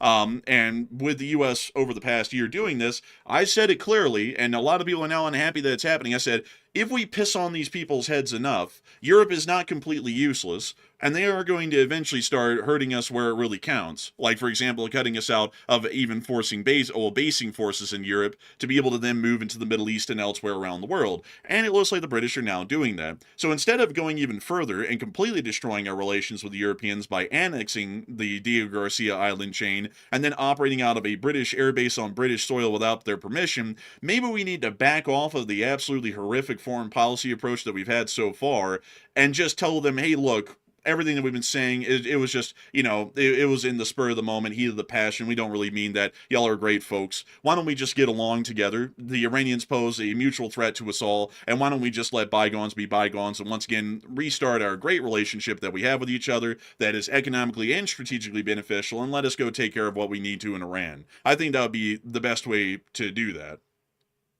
Man, I just think on this one here, I would agree that the U.S. should treat our allies with mutual respect. Like that should be a baseline for the way we treat everybody, 100%. Like I'm not saying to go around bullying people. Like I've spoken out about the Greenland situation. I've spoken about bashing NATO for no reason. It's completely uncalled for. Like completely uncalled for. I've said that before. But on something like this, though, we're literally at the final hour. Like we're at the crux, the decision point for actually conducting strikes on Iran. The Iranian people are coming back out in the streets as we speak. They're mustering up the courage to face down machine gun fire to try to topple their sick government that they're trying to get away from.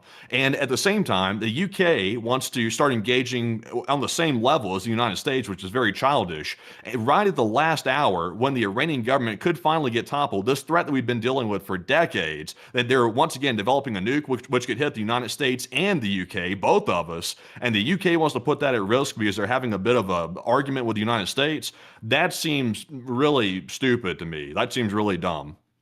Well, it might be a little bit dumb, but that's what happens when you mess with countries, like, that are our allies and have been our allies, and we get a humongous amount of value out of them, and then you basically downplay that value and then piss on them diplomatically as much as you can by imposing tariffs against them and a million other things. They're going to start doing stuff like this.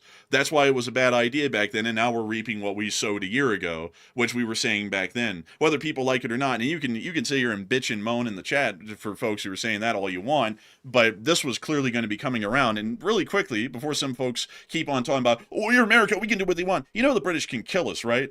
Like, I don't know if anyone realizes that, but they do have about 400 nuclear weapons. Most, if not all of them, are strategic in caliber. And I would have to say that right now, the U.S. has enough problems as it is, with a nuclear-armed Russia, a nuclear-armed China, and a nuclear-armed North Korea. I really don't like the idea of the U.S. versus every other nuclear-armed power in the world becoming the going paradigm, where it's now the U.S. versus Britain and France, which are both nuclear-armed, and then also the U.S. versus Russia and China, without any allies to stand for and nothing but enemies. And now at that point, they're all nuclear armed, basically. Yeah, I would say so. Also, by the way, I'm trying to write up a poll real quick because everybody's saying, we want a poll, we want a poll. But no, we're not trying to do like, is Enforcer Matt like right? But on the question, though, I'm curious to see what people are saying. So the question is going to be, is the UK wrongly putting the Iran operation at risk by restricting use of Diego Garcia? Well, let's see what people say about that. I'll be curious to see what the audience is saying. It looks like there's some strong opinions. Some people are saying that I'm bad wrong on it. Some people are saying that I'm right. Some people are saying the enforcer's right. And some people are saying we're both clowns. So there's opinions across the board on this one right here. This is obviously a hot topic, understandably so. But it's just a really strange thing. But let's see what this poll says here in just a second. And we'll have to see, but I also want to make it clear, folks, for the U.S.'s interest, we need to have Diego Garcia and Fairford open to be able to conduct operations against Iran. But considering that this is an ally, it's not an enemy of the United States, at least for now, and that might change if things continue to develop this way in the future.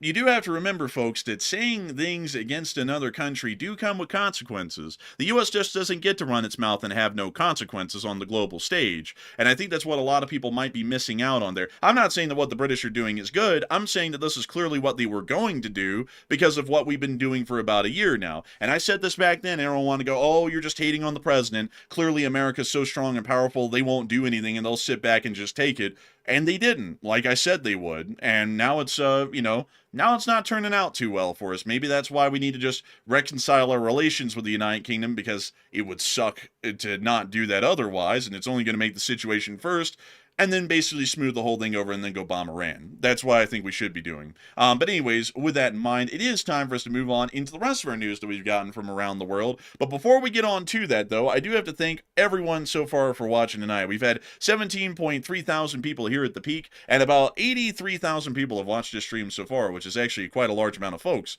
And I gotta say that we are always grateful and incredibly appreciative to know that so many of y'all are enjoying this channel and always consider it to be your primary source of news. But before we move on from that, folks, I do want to make sure that we get a couple of questions from the chat, and then we're going to be moving on into the rest of the news for the night. So what do we got? Okay, so real quick, let's settle the poll real quick that's on that topic we were just discussing. Is the UK wrongly putting the Iran operation at risk by restricting use of Diego Garcia? 67% said yes, they are putting it wrongly at risk, and 33% said no, they're justified in putting it at risk by restricting use of Diego Garcia.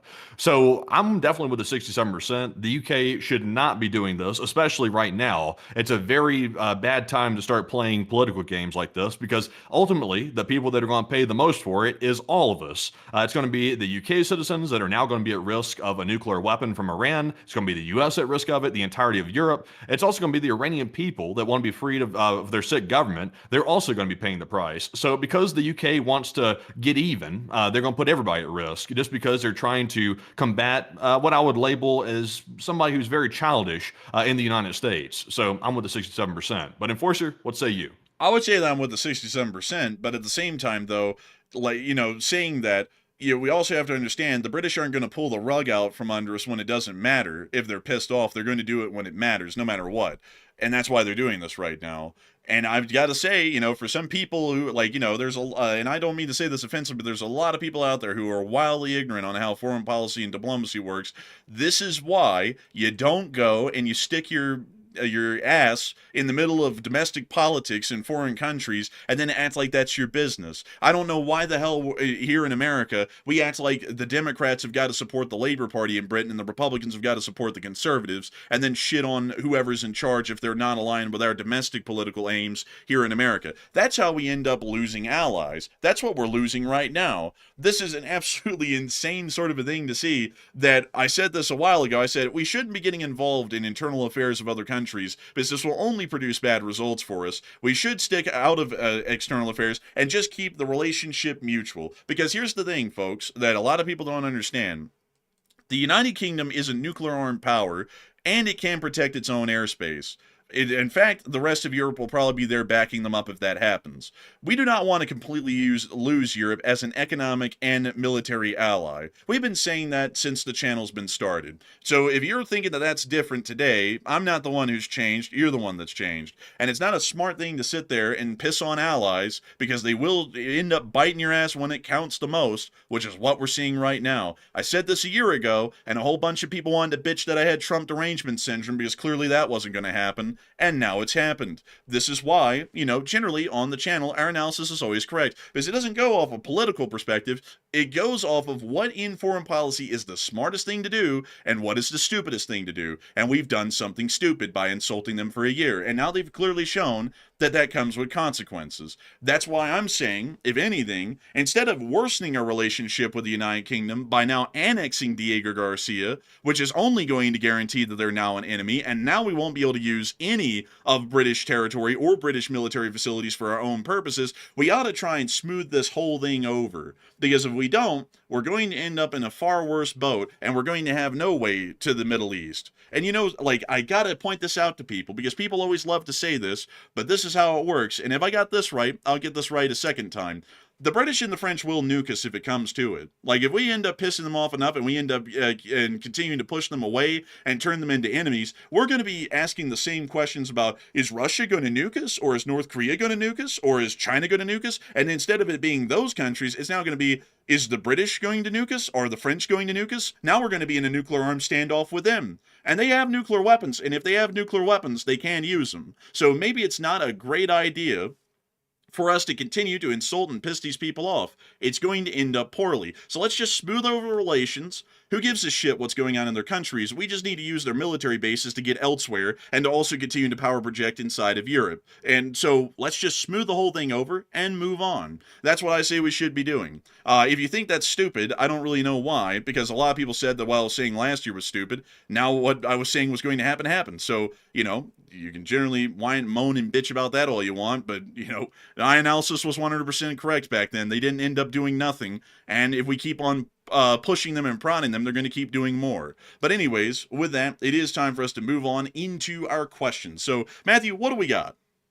All right. And also, by the way, that is a super hot topic, by the way. Like, there is strong opinions on every side right here, I must say. Honestly, I see fair points that a lot of people are making. There are some people, though, that, go berserk. Like, they hear a topic that's hot like this, and they instantly start going on the, raging offensive, which is insane, by the way. But I see some fair points on both sides that are coming into the chat. Some people, I understand where the Europeans are coming from, by the way. When they say they're tired of the U.S. bullying the hell out of them, I would say fair enough. I mean, the U.S. has been doing quite a bit of bullying recently. So fair enough on that, but at the same time, we can't let it affect our operational status. That cannot go that far. But anyways, jumping in and off that hot topic and into our first three super chat questions, this one is going to go to none other than Fred Freeman, who put in a $100 support. And thank you very much, Fred, for that very generous support, and we appreciate that very, very much. And Fred said, could the USA take those two little islands and the harbors and then stop the mining of the strait? And if we do that in a surprise for a strike and invasion, it would forestall at least the mining.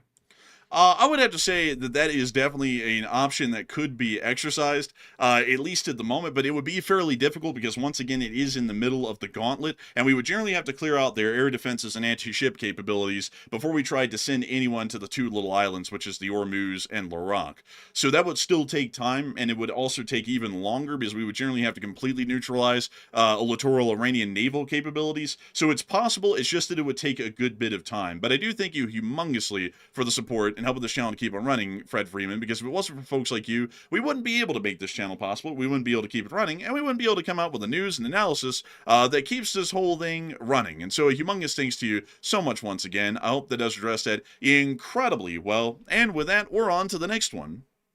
And our next super chat here is going to go to none other than Jack Ray, who puts in the 55. And thank you very much, Jack, for that $55 support. And he said, an initial limited strike is bad, like the first bombardment at Gallipoli on February the 17th of 1915, and then a delay until the next on March 18th of 1915. And that also involves sea mines, and it could make things harder when doing a main attack.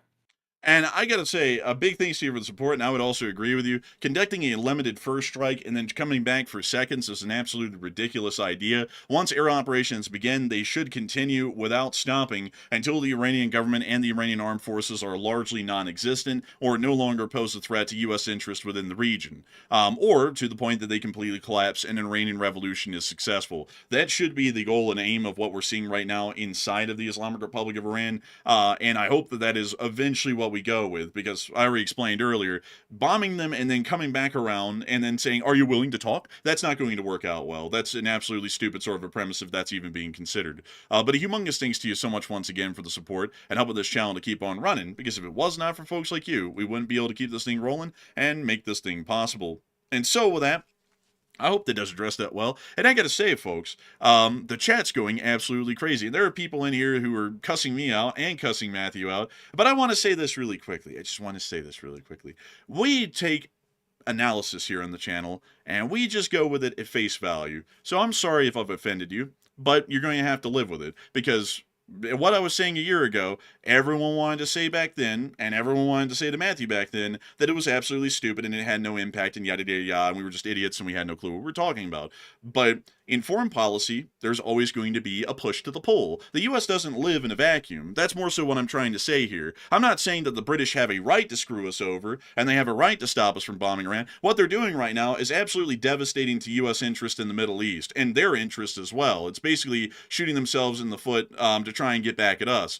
But the thing about it, folks, is that when we're looking at it from a more even perspective, as these people are not the Russians or the Chinese, which are sworn enemies of the United States, they're supposed to be an ally of the United States, and then you take the last year into consideration, this was going to happen. Like, this was going to happen. And I'm not saying, and before people say this, because I've seen a lot of arguments in the chat, so I'm just going to hit them dead on.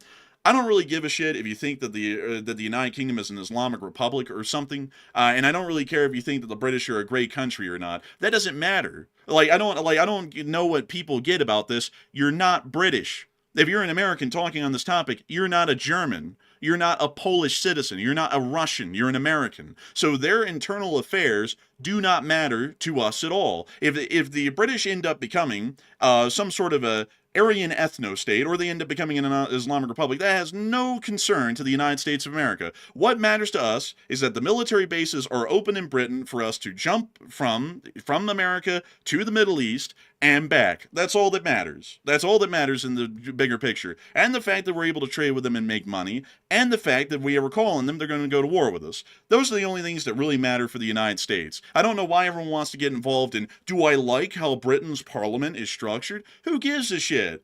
That's the thing. It doesn't matter. It matters not at all. All that matters is that we are seeing that the British exist as a beneficial and mutual extension of the United States of America and our will. That's it. That's how foreign policy works. So I don't know why in the world a lot of people are like, oh no, this is terrible, what's going on in Britain, or I love Britain and it should keep going this way. That doesn't matter. That doesn't matter at all. That's what I'm saying with my analysis. That's why you don't piss on them over those topics. They're going to do stuff like this.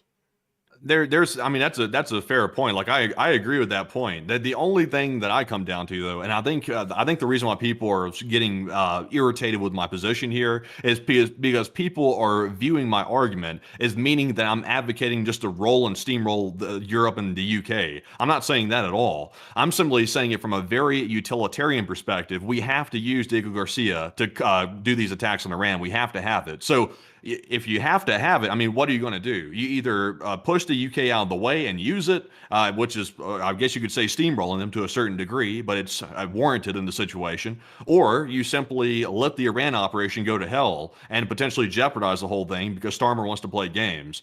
To me, very, very realistic in a sort of a sense. I would say that we can't let the whole Iran operation get screwed. But I mean, we've beat this horse into the ground at this point. We were going on for ages on it. Well, yeah, but I mean, the chat is absolutely alive with the topic. But the thing is, folks, is that one, y'all got to understand, like, some people got to understand how to be civil on topics because a lot of people are just going, it's foaming at the mouth. And secondly, another thing is that I can't help that you're angry that the analysis is right. And also the other thing is because for the people who were pissed off at me, just to say this really quickly, y'all were absolutely wrong last year when I said, oh, pissing on the British, they're going to come back to bite us in the ass one day on that one. And everyone said, oh, shut the hell up, you America hater. And when I'm always looking out for America's interests, you hate America. The British won't do anything because we live in a vacuum and no one can react to anything that we do. And now they did. So I'm going to tell you, if we push them further and we do something even stupider to them, they're going to react to that as well. This is just going to keep getting worse. So maybe we should jump off of this burning wagon while it's rolling down the hill before it slams into a wall and gets us all. Yeah, I think we're on a burning wagon right now. We got to move on because we're getting into arguments with everybody right now. But moving on to our next one here, this one goes to Numerian, who puts in a 50. And thank you very much, Numerian, for that $50 support. Hey! They said, good evening, enforcers, and take one from the chat. And a humongous thanks to you for the support and helping this channel to keep on running. And I gotta say, it's a great thing to have you here with us tonight, Numerian, and I hope that you've been enjoying the channel and supporting it and helping us to keep this thing running. And, of course, we will be making sure to get one from the live chat in your honor. So, Matthew, what do we got? And the live chat question goes to Buckeye History Guy, who said, what map do you use on Google Maps to track this whole war? I use Google My Maps, and I put down all the markers myself every single day. So it is a freshly baked map that we use every single day here on the channel. So I hope that does address it the best I can. And a big thanks to you once again for support and helping this channel to keep on running. Because if it wasn't for folks like you, we wouldn't be able to make this thing possible, and we wouldn't be able to keep it running. And so with that, we are on to the final question of the segment, and then we're going to be moving on into the rest of the news from around the world. And that was our last one of the segment. So it's time for news again. Well, what do you know? Would you look at that? Well, moving us back into our Middle Eastern news here, we have also been able to hear that within the state of Israel, U.S. AWACS have also been flying over. This is one of the first flights ever that has actually flown over Israel in about a year. What do you know? They actually did fly over Israel, apparently over the Tel Aviv area, heading towards Riyadh in Saudi Arabia. We also were able to see that a CIA 757 has also landed at Tel Aviv today at the Ben Gurion Airport. It's a just completely solid white 757. Nothing really special about it. It's probably carrying some CIA agents or officials to Israel to speak with the Mossad or some other intelligence agency or the Israeli government about the current situation in the Middle East, the information that they've been able to gather and how to work with that, or some sort of information sharing that's going on right now. So with that, we are going to be finally moving on out of the Middle East and on over into East Asia, as we have been able to hear that down in South Korea, Yoon Suk-Yeol has been sentenced to life in prison. Y'all may remember this guy because way back in the latter part of 2024, which was about a year and a half ago, Yoon Suk-Yeol declared martial law in South Korea and attempted to use the army to completely suppress the parliament and also the public to be able to largely form a dictatorship in the country. This pretty much failed within the first 2 hours of the attempt, and then he was arrested by the Korean authorities. He has now been sentenced to life imprisonment for this act, as he was attempting to try and usurp the entire democratic and government structure of the Republic of Korea. So, unfortunate for him. Very unfortunate for him. I think his wife will be joining him as well, if I remember correctly, because he also stated that she was involved in the conspiracy, if I'm not mistaken. But we'll be hearing probably about that in the next several days, because I believe she is a separate trial, but pretty much on the very similar matter that this is. So a little bit interesting. It appears that the rule of law in Korea has prevailed for the larger part, at least against Yoon Suk-Yeol. But moving on from that, we also get to see the Chinese have created a brand new 155mm naval gun, and they've mounted this on what appears to be a dual-purpose ferry down there. I don't know why. This is the biggest gun that they've actually ever mounted to a ship, and they've mounted it to basically an unarmed, unequipped ferry, from what we can tell. But apparently we're believing that it could be used to boost long-range firepower for amphibious assaults and provide a cheaper alternative to missiles for hitting land, sea, and air targets. So basically it's going to be a gun barge that they might roll up to the Taiwanese coast and then start bombarding infantry units if they're close enough to the coastline. that probably wouldn't really work out in real life, to be entirely honest with y'all. But moving on from that, Also, by the way, I was typing up a poll, so I wasn't able to comment. But back to that story about the South Korean president, real quick, Yeol. Is this going to cause chaos? Because I think there was like a whole bunch of stuff going on. They were saying that there might be chaos if he gets sentenced or found guilty or something. So I wonder if this is going to lead to more unrest inside of South Korea. I'm not sure how many supporters this guy has left at this point, because obviously the military didn't go along with his plan, and ultimately the parliament or whatever legislative body they have in South Korea, they didn't go along with it either. So I'm not sure. Is anybody going to really bat an eye over this, or are they not going to do that? I don't really think anyone's going to bat an eye because, what's this fella's name here? Andy Fromel actually put in something that's a little bit interesting here. This is an AI overview, but this is generally correct. Basically, every single former president of Korea, including this guy, has basically gone to prison or been sentenced to death over one thing or another. Chun Do-hwan was actually sentenced to death in 1988. It was later commuted to life for treason and corruption. The next president after him was Roh Tae-woo, sentenced to 22 years in jail for treason and bribery. Park Geun-hye, which was the president from 2013 to 17, was impeached and removed from office and jailed for corruption. Lee Myung-bak was sentenced to 15 years in prison for bribery. Roh Moon-hyun ended up ending themselves amid corruption investigations. And then Park Chung-hee was assassinated by a spy chief way back in 1979. So it's nothing incredibly new for a South Korean president to be sentenced to death or life in prison over this sort of stuff. I mean, it's actually nothing bizarre at all. This is actually somewhat normal for Korea. But this one was actually a little bit new because ever since Park Chung-hee, who was the last dictator of South Korea for the larger part, we've never really seen anyone even try and declare martial law and create a dictatorship except for this guy. So I don't really think he's going to be looked at too well, because while Park Chung-hee was largely the guy who turned Korea into the economic powerhouse it is today,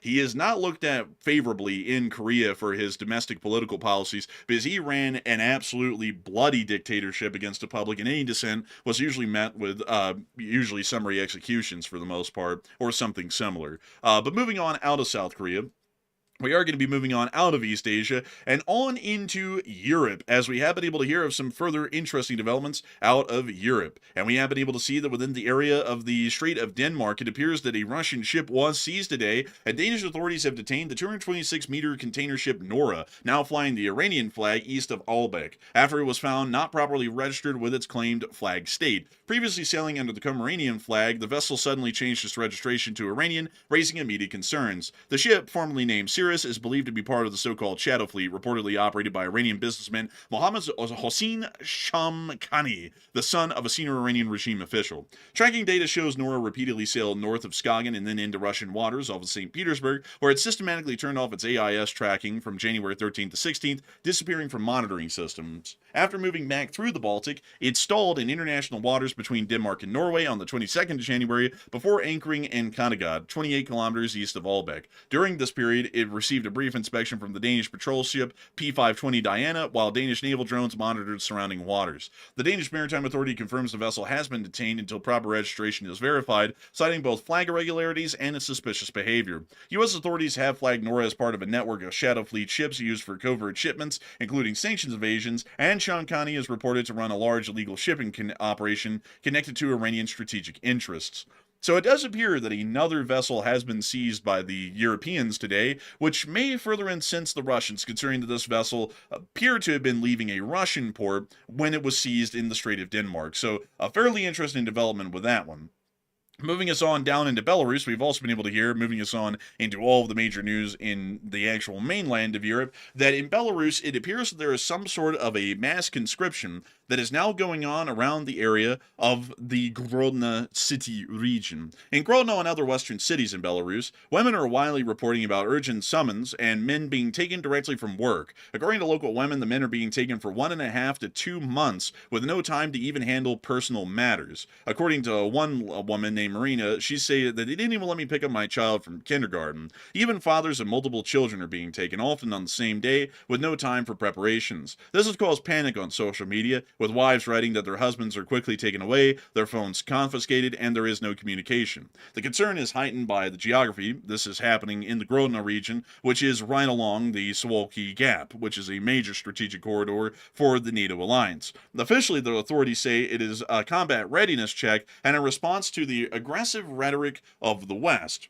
From what we can tell at the moment and what I can analyze, the short period in which these guys are being taken, which is 1.5 to 2 months, appears to be suggesting that they're giving them crash course infantry training to be able to prepare them for territorial defense force work in the event of a total war. Belarus's military is actually not designed to conduct any operations beyond their borders, and their entire military is subordinated to the Russian Federation since 2005. For this reason, Belarus's armed forces largely exist as a strategic support force to the Russians when they operate on Belarusian soil, meaning that if a Third World War broke out, we would very rarely, if ever, see Belarusian forces conducting offensive operations. That means that these forces are most likely being raised at the moment to be able to prepare for territorial defense forces in the advent that the Russians get curb stomped and then NATO starts conducting counteroffensives into Belarusian territory.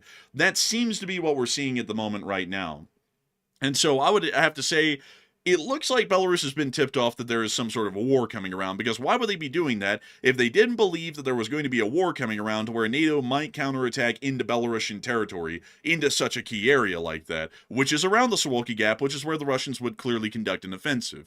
I would say that this is something that we do need to keep an eye on, and I would also say that for this reason, the United States and Europe needs to further enforce and remilitarize itself, and also reinforce our eastern frontier near to the Russians, because it is quite clear that the Belarusians have been tipped off that some sort of a war is going to be coming around, and we need to be ready for it as best as we possibly can be. And Matthew, what are a lot of people talking about at the moment as far as this development is concerned around the Grodno area, and what are you thinking about it as well? So this is a very strange thing, by the way, very strange. Belarus has begun the military summons to citizens living near the gap, and the big deal is not just a summons. They are urgently grabbing people, mainly the men, obviously, into military service, and the wives of these guys who are being grabbed up by the Belarusians are saying that they're being grabbed up in such an urgent matter, literally not being allowed to finish up any of their affairs before they're simply dragged off and dragged into the military. There's something odd about this. It's very urgent. So what is going on? 45% said Belarus is preparing for defense, while 36% said Belarus is preparing to attack NATO, and about 7% said it seems like normal training. And I can say this is definitely not normal. There's something definitely more to this than meets the eye, very clearly, based on how urgent that the situation is for the Belarusians. I would say, generally speaking, Belarus will probably never attack NATO. That's probably the truth of it. If anyone's going to attack, it's going to be Russia, maybe on Belarusian territory, attacking NATO, but it won't be the Belarus state directly doing it, because Lukashenko, he's a puppet. He's not somebody who's necessarily looking to, go start a war with NATO. He probably wouldn't want to, but he has to follow orders from Big Papa Putin, and he will follow those orders. So I think they're preparing for defense of the Suwalki Gap. They're preparing to take it in the event of war, and that's why they're calling these guys up in Grodno, which is very close to the gap itself. It's probably for defense of that corridor, so that way they can take it. So I'm with the 45%. But Enforcer, what say you? I'd have to say that I'm with the 45%. I would say that the Belarusians are definitely preparing some sort of territorial defense forces, and this is clearly indicating that they've been tipped off by the Russians that a war is coming. If they're here's the thing, folks. This is where we come up with deductive reasoning and common sense, which works incredibly well. People always overlook this part. It's the easiest thing to do. If you're raising territorial defense forces and you're training them right now, that means that if you have never done that before regularly, you have now been given information to where defense forces are necessary. If you need defense forces, that means that some sort of a war is coming up here in the near future. If there is a war coming up, we already know that the Europeans are saying that the Russians appear to be still trying to size them up for some sort of a war. So going off of that information, the only thing that we could assume that the Belarusians are doing this for is because the Russians have told them that they are going to start a war with NATO, and now the Belarusians are thinking, well, the Russians might get stomped, and the NATO forces might start marching into Belarus because Russia is using Belarus as a jumping point to take over the Suwalki Gap and to try and close off the Baltics. So clearly, that's the only thing that we could assume, is that Belarus is preparing for a defense because Russia is going to start a war with NATO, and they're already starting to pre-plan that this might go poorly for the Russians and poorly for them. So I'd be with a 46% for sure on that. But with that, Moving on out of that little bit of news, it is time for us to move on into the area of Suwalki, where we were able to see a refinery on fire. It appears that the Ukrainians were able to hit another one of these up in the area, and it does appear that the fire is burning quite tremendously.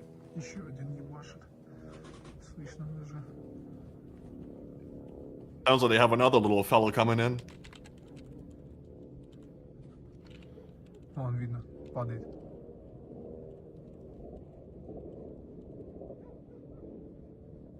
And we can see the drone flying on in and impacting the refinery.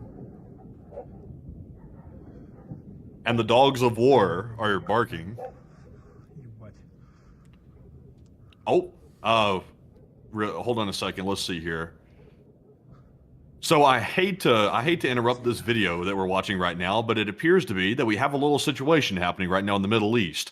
It looks like there is a C-17 Globemaster that's currently squawking an emergency. It looks like it squawked an emergency over the Persian Gulf in between Qatar and the UAE, and it suddenly turned on its transponder once it started squawking, and now it's apparently going for an emergency landing in the UAE right now. So not really sure what it's squawking an emergency about. Obviously, we don't know that, but it looks like it is taking a quick urgent landing. So not entirely sure. It looks like it was flying with its transponder off for a while, at least, based on what Flight Radar 24 is showing here. So very fascinating, but it looks like we have a small little emergency on our hands. It does appear it probably is an engine failure of some sort. But moving on from that little update in the Middle East, we are going to be getting back to the news out of Suwalki and the oil refinery fire that we're seeing right here.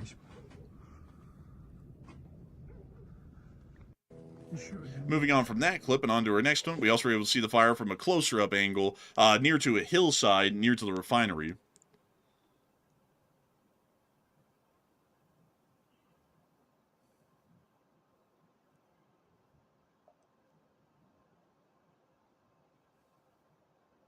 Also, by the way, nothing's beginning tonight. By the way, I see some people saying it's beginning. It's not beginning.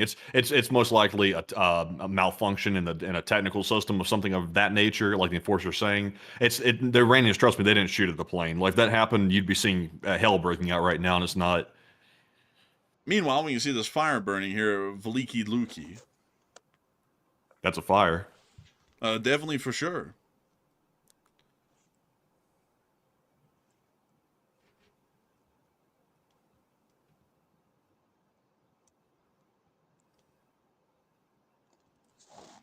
Moving on from that and on into our next clip. Бежим все, бежим! Вьетнам, бежим! Вьетнам! Oh, wait a minute. That's not from We saw this last Suwalki. time. Yeah, that's not even from Suwalki. Little explosion out there.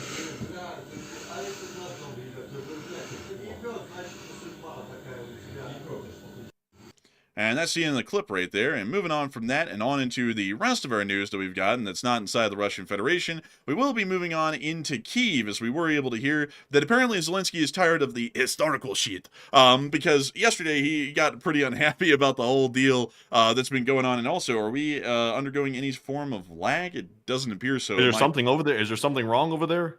No, it's running fine on my end, except for the map here. OBS is working just fine, so I don't really know what that's about, but I'm looking at OBS right now, and it appears to be generally fine, but the map appears to be taking a little bit of slow there. But beyond that, though, we were able to see that Zelensky is tired of the historical shit, which is fairly interesting to know. But moving on from that and on into our Russian casualty report, we were able to see the Russian Federation did take some pretty decent losses today. According to Ms. Disa, keeper of the records, Russian losses from February 19th, 2025, which is day 1,457, has the following corrections. 0 cruise missiles were shot down, 26 was yesterday's count, and 4,314 as the total number is correct. Special equipment today is 4,072, no change, so the same as yesterday. And over the past 24 hours, we were able to confirm that 830 Russian soldiers were wounded and killed over the past 24 hours, along with 3 APCs, 117 supply trucks, 1 main battle tank, 21 artillery pieces, 406 drones,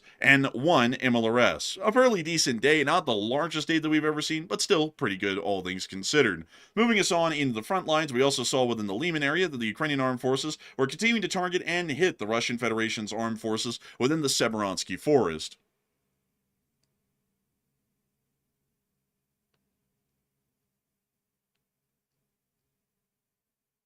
And we can see the Russians trying to make a run for it.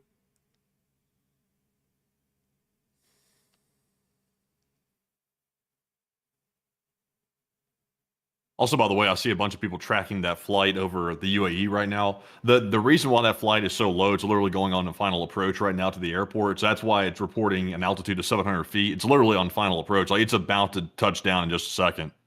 Interesting. Meanwhile, we can see that these Ukrainian drone forces here in the Severonsky Forest are continuing to hammer Russian artillery. And we see this one lining up for the hit, lining up to try and go into the opening in this camo net, and it appeared to land it right on the barrel of the artillery piece. We can now see that it's actually been uncovered now, and it is a D-30, it appears. Actually, probably a D-20 more so. But anyways, moving on from that and out of that clip, it's time for us to move further on and down the front and into the area of Pokrovsk. Currently, the Ukrainian armed forces are still holding Pokrovsk and are still inflicting losses on the Russian forces. We don't really see the Russians advancing in any meaningful direction at this point on this front, meaning that it's largely a stalemate at this moment, and the Ukrainians are largely winning on the defensive. The 68th Jaegers were continuing to conduct attacks on Russian forces near to the area of Seladove and other points south of the city of Pokrovsk in these clips right here.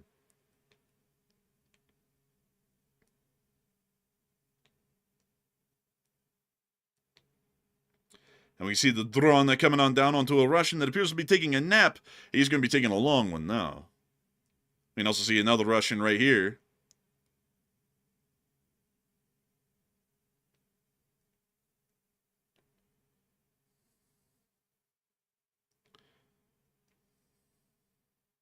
Also, by the way, that cargo plane has landed, so it's safely on the ground. So whatever the problem is, it's good. They won't have a problem now. Oh, that's great to hear. Moving on down from Pokrovsk and on towards the area of Velika Novosilka, we also were able to see that Ukraine has retaken ground today, just south of the area of Huilopol and generally towards the direction of Velika Novosilka, as we did get to hear that the Ukrainians did retake the village of Zlogoda, along with several others, as the Ukrainian counteroffensive is still continuing.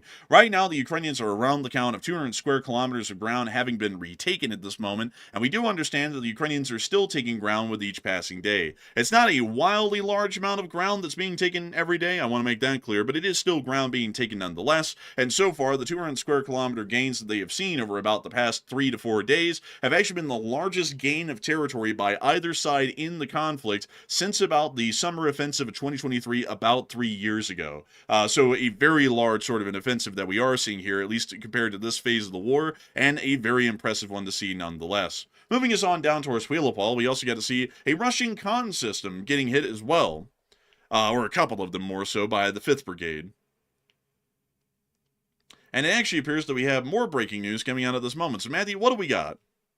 Okay, so taking a brief moment here from these videos, we are seeing that apparently up near Alaska, we just got a report from NORAD that there's been a little bit of a confrontation apparently. Apparently, NORAD tracked 2 Russian Tu-95s, 2 Su-35s, fighter jets, and also an A-50, which I think is a Russian AWACS, I think. And also, we're hearing that NORAD launched 2 F-16s, 2 F-35s, an E-3, and 4 KC-135 tankers, apparently going to identify this thing. Also, by the way, are we having lag again, or are we good? We're good.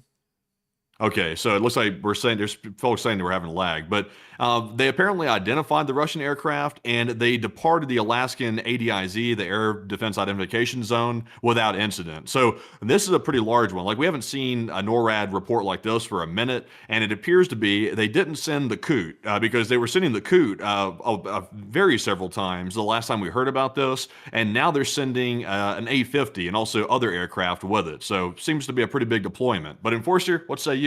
That's a fairly interesting development. That would actually show a fairly large attempt to penetrate U.S. airspace, or at least get close to the Alaskan ADIZ, because we have not actually seen any larger deployments that would include an entire complement of bomber escorts, bombers, and even an AWACS to be able to provide real-time information to the bombers and escorts that are involved. So this was a fairly large sort of an operation. We can also see that NORAD did respond in a significant way by launching 2 F-16s, 2 F-35s, and an E-3 Sentry, along with 4 KC-135 Stratotankers, to be able to keep these aircraft up in the air for a longer period of time. So I would definitely have to say that it seems at the moment that the U.S. has just had a fairly major sort of a airspace, I guess you could say, standoff with the Russians around the area, which is fairly interesting to note. And also, as Zuriel said, they have A-50s left. Apparently, I mean, we thought that, well, actually, we thought that they were just down to only one, so I guess this is the last one that they have, and it's up there around Alaska right now.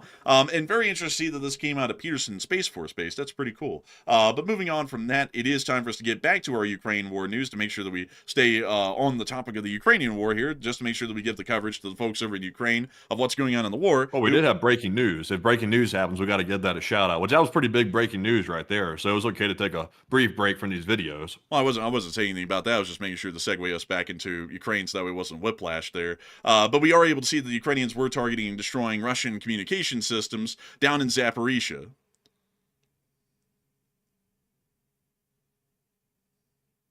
And we can see them continuing to target them as the Russian Federation is running low on generally non-conventional communication systems due to their lack of Starlink, WhatsApp, and Telegram, and also the forcing of the Russian government to start using Messenger Max. It does appear that at the moment the Ukrainians are still ensuring that traditional Russian comm systems are going to be very difficult to operate due to the fact that a large amount of the relays will be knocked out a little bit further behind the lines. Moving on from that and on into our next clip, we also got to see the 225th Assault Regiment, which has been relocated here to the Zaporizhia front, also conducting a counteroffensive of its own.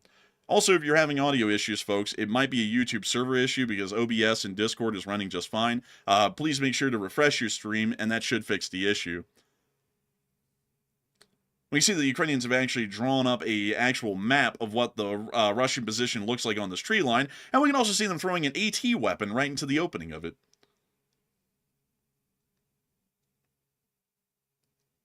We now see the Ukrainians moving on down, making sure just to clear them out one by one.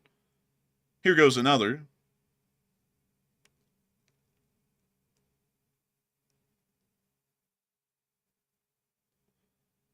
I think some folks, I think some bots are like they pick up on people complaining about the audio, which we legit had audio issues apparently a minute ago, but they cleared up. I think bots come in and play off of that and make it seem like we're still having lag because it looks like pretty much everybody that's been here for ages that have been longtime channel viewers are saying that we're good, but yet there's like all these new people jumping in talking about it's over, it's finished. It's like I think that's a bot tactic. Yeah, and also there's not really a lot I can do about that either, folks. Like, the stream is just running, and it's basically like an aircraft. If it's up in the air, it's either going to continue to fly or it's going to have to land, and landing the stream is basically ending it. So there's not really a lot I can do when those technical issues pop up rather than just keep pushing forward through them. So even bringing them up to notice them doesn't really do us any good because it's not like I can really do anything about it. I think I know what did it. It was the moment I put up the poll that's currently running right now about the UAP files. They instantly started having audio issues. It's the shadow government. They don't want this information to get out. Maybe so. It's the deep state, the shadow government, the global cabal. Let's see here. The lizard people. Let's see, what's another one? It's the Antarctica. Oh my God! Did you see that? That whole ground lifted up. Oh yeah, they're throwing in milk cartons. I was trying to make sure to point that out. Like, they have these basically milk cartons that they have explosives in, like this one right here, and it's just largely a humongous bomb. It doesn't even look like an anti-tank mine. It appears to be something that was homemade, but it looks to be rather effective with how it took out this entire bunker in one go. I mean, it literally blew the walls and the roof out and everything. I mean, look at this. I mean, the whole entire area of the Earth literally uprooted itself. That was something kind of wild there, but we can confirm that this video actually did come out of the counteroffensive that happened today, where the Ukrainians were able to take some of that ground that we were showing y'all just a minute ago, and it appears that if that video clip is anything to go by, they were wildly successful due to the superiority of explosives and firepower. But moving on from that, it is time for us to get on up into Kyiv and cover the speech from the President of Ukraine, President Volodymyr Zelensky, here on day 1457 of the news from around the world, and hopefully it will load. And there we go. It has loaded, and it's time for Zelensky to tell us, I don't care about Peter the First. This historic shit is stupid. Anyways, here's the speech. Peach! Бажаю здоров'я, шановні українці. Коротко про цей день. Перше, сьогодні почали нову роботу з регіонами, з обласними владами, з нашими громадами. Весь реальний досвід наших українських громад маємо використати для більш ефективних загальнодержавних рішень. Кожна громада, яка проходить цю зиму з більшим захистом для людей, з більш ефективним і швидким відновленням після ударів, з більш успішними проектами в захисті основної інфраструктури. Ось такий досвід ми будемо масштабувати.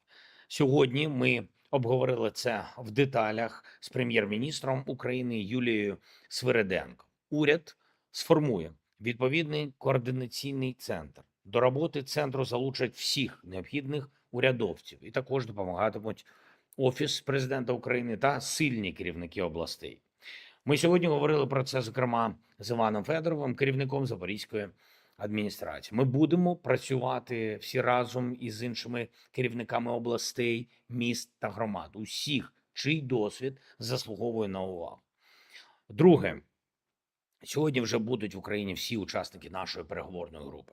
І на завтра я призначив спеціальну нараду з ними щодо наших подальших кроків, наших рішень. Буде доповідь уже тут, в Києві, щодо тих аспектів перемовин, про які не варто говорити телефоном. Також визначимо подальші рамки розмови з нашими партнерами, з американською стороною, з європейцями та з російською стороною. Важливо, що зараз в Швейцарії європейці були присутні. І саме так ми розраховуємо працювати і надалі, щоб позиції Європи були враховані. Я хочу подякувати також усім членам нашої делегації за чітке дотримання директив на перемовинах. Це дуже важливо, щоб Україна говорила впевнено, говорила сильно та говорила скоординовано. Українська єдність завжди дає найбільший результат. Ще одне, я хочу подякувати сьогодні Національній поліції. Міністр Ігор Клименко доповідав про одну з найбільших операцій проти злочинності. Поліція провела більш ніж 500 обшуків, майже сотню осіб затримали, ліквідували 34 нарколабораторії, 7 десятків складів. Сильна операція. Я вдячний Національній поліції України. Я вдячний всім нашим інституціям і службам, які допомагали. Служба безпеки України, прокуратурі дякую, та іншим державним органам і нашим закордонним партнерам, які були залучені. Також я хочу відзначити сьогодні нацгвардійців, які разом з усіма нашими воїнами захищають нашу державу, українську незалежність на фронті. Воїни Центру спецпризначення «Омега» Національної гвардії України. Дякую вам. Дякую за хоробрість, за злагоджені дії. Хлопці виконують завдання на ключових напрямках фронту, зокрема і на Покровському, і це не лише оборонні, але й активні ударно-пошукові дії. Дякую вам. І ще поліцейські, які в різних наших громадах, в різних містах після російських ударів першими прибувають на місце та разом з рятувальниками захищають життя, допомагають людям і проявили себе найбільше саме цими днями, цими тижнями. Київ. Капітан Валерій Катюха, капрал Петро Логвинюк, а також старші психологи Владислав Куцевол, Ольга Ткаченко, Катерина Зубакова. Харків. Старші лейтенанти Денис Даниленко, Сергій Туманов, Пилип Сироватка. Чернігів. Майор поліції Роман Овчаренко, Володимир Ананко. Конотоп. Старший сержант Олег Обраменко. Запоріжжя. Капітан поліції Євгеній Рогуль. Майор Ірина Кір'янова. Старший сержант Олександр Куч та психолог Юлія Наумецька. Дніпро. Майор поліції Михайло Гробцов, старший лейтенант Владислав Федаш. Кривий Ріг. Старший лейтенант Вікторія Демиденко. Краматорськ. Сержант поліції Денис Приймак. Костянтинівка. Старший лейтенант Максим Панченко. Миколаївська область. Капітан поліції Аліна Шепель. Одеса. Старший лейтенант Марина Бондаренка. Лейтенант Микола Жураківський. Старший психолог Анастасія Яцишина. Дякую вам. Дякую усім вашим колегам. Я дякую кожному, хто в Україні, хто з Україною захищає нашу державу, наші позиції, захищає наших людей. Слава Україні! And the Ram Slava. Героям слава! And with that, that is the end of the speech from the President of Ukraine, President Volodymyr Zelensky, here on day 1457 of the news from around the world. And with that in mind, folks, it's time for us to move on into the second segment of this stream, where we get to talk to each and every single one of y'all. And boy, howdy, folks, is it going to be a fun time. We're going to be able to talk about literally anything and everything, except for religion, politics, climate change, or whether the A-10 is relevant in modern warfare or not. And we're going to be starting off that segment right now. But we have one last poll to address before we get on into that. And Matthew, what do we got? Also, by the way, Enforcer Crow said, what was the breaking news again? The breaking news was just that I believe it was a Globemaster was making an emergency landing in the UAE. It did land safely, by the way, so it's a moot story at this point. So it did land safely, and thankfully it did, and thankfully there was not a disaster that took place. But also, by the way, the Iranians definitely did not shoot at that aircraft, definitely not. So thankfully we're all good. But anyways, though, jumping into our poll that we currently have running, it says, excuse me, it says the U.S. says it's ordered all UAP and UFO and alien files to be declassified, and what do you expect? 41% said it seems like a gimmick, while 35% said we will get more vague footage, and 16% said a real disclosure is planned.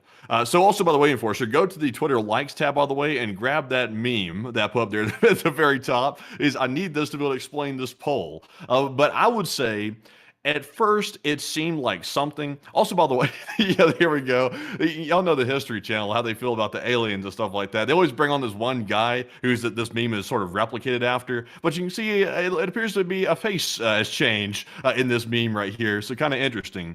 But I will say, at first, I was like maybe the U.S. is going to announce something of note.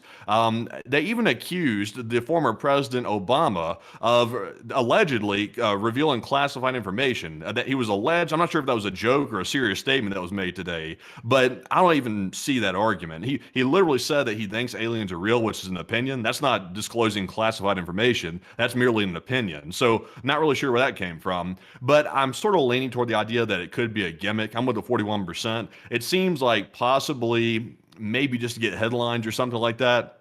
I don't really think a real disclosure is coming. At first, I thought it might, but the more I'm starting to look into it, I'm like, I'm not so convinced about this. Also, by the way, I can't help but say this because even though we are not political, I can't help but say that if the government can declassify this and show us the alleged alien files and the UAP files, then how come we never got that other set of files that everybody keeps talking about 24/7? We won't see those, but we see the alien files. Kind of fascinating. But Enforcer, what say you? I mean, with the 41% is a complete gimmick. Yeah, this whole thing is to distract from the other files that aren't being released, and they ought to just release those instead, with everyone being uncensored in it, except for the actual victims themselves, not just people who need to be censored just cause. That would probably be the best sort of approach that we could see, and that's why this kind of stuff keeps coming up. Because if y'all have noticed, for the past few months, ever since that's become a major issue for the public in America, there's always some sort of a huge distraction that's coming up in some form. Oh, look, there's a rock that entered the solar system that might be an alien. Now we're going to unleash all of the alien shit. A little while ago, it was the Dow Jones is up 50,000 points. It's one thing or the other. I mean, it's literally just anything and everything to distract from the deal. If they can do this, they can release the Epstein files. You know, that's just the straight up truth of it. But anyways, with that, it is time for us to get on into our questions. So Matthew, what do we got? All right, so jumping back into our super chat questions here, our first one is going to go to none other than Chris Feilbach. And thank you very much, Chris, for throwing in a $69 support. Nice. Hey! And we do appreciate that very, very much. And Chris said, oh my God, my other super chat is not going to help calm things down. I'm sorry about that. And also, by the way, he did throw in a second one down here. Oh man, it's going to be a bloodbath again, I think. But thank you very much, Chris, for that support.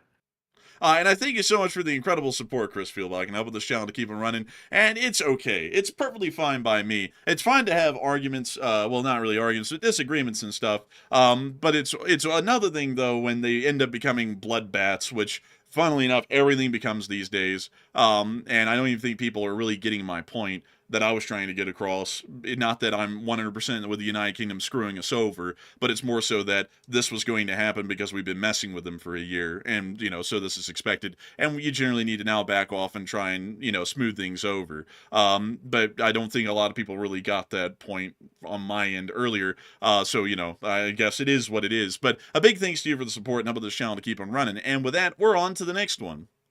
And our next one is going to go to Numerian, who puts in another $50 support, and thank you very much, Numerian, for that support. They said, when this kicks off, how difficult will it be to maneuver around Russia's little put in Hormuz? Can you reread that one again? Yes, they said, when this kicks off, how difficult will it be to maneuver around Russia's little put in Hormuz? Now, I was thinking, like, the little put thing threw me off there. I was like, huh? That's why I had to have it reread. It's going to be pretty easy. The little Stoiky doiky, it doesn't stand a chance even against a US LCS. Like, an LCS is better armed than that thing is even. And so a humongous thanks to you so much once again for the support and helping this channel to keep on running. Because if it wasn't for folks like you, we wouldn't be able to make this thing possible, and we wouldn't be able to keep it running. And so a humongous thanks to you so much once again. And with that, we're on to the next one.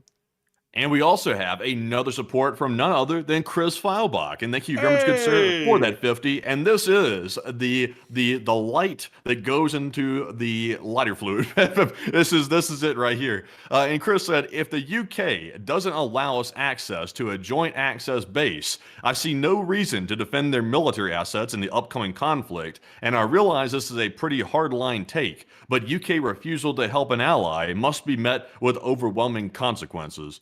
And honestly, Chris, that was generally my point. I don't like that approach, to be honest. I don't like it, but unfortunately, and I know there's people that very strongly disagree with me on this, but with something this serious with the Iran situation, we cannot allow the UK to jeopardize it, even if the US has been childish in the past. In my opinion, that's unacceptable to jeopardize that operation merely because the UK wants to pick this time of all the inconvenient times they could pick to oppose the United States bullying people. Seems like a bad timing. But Enforcer, what say you?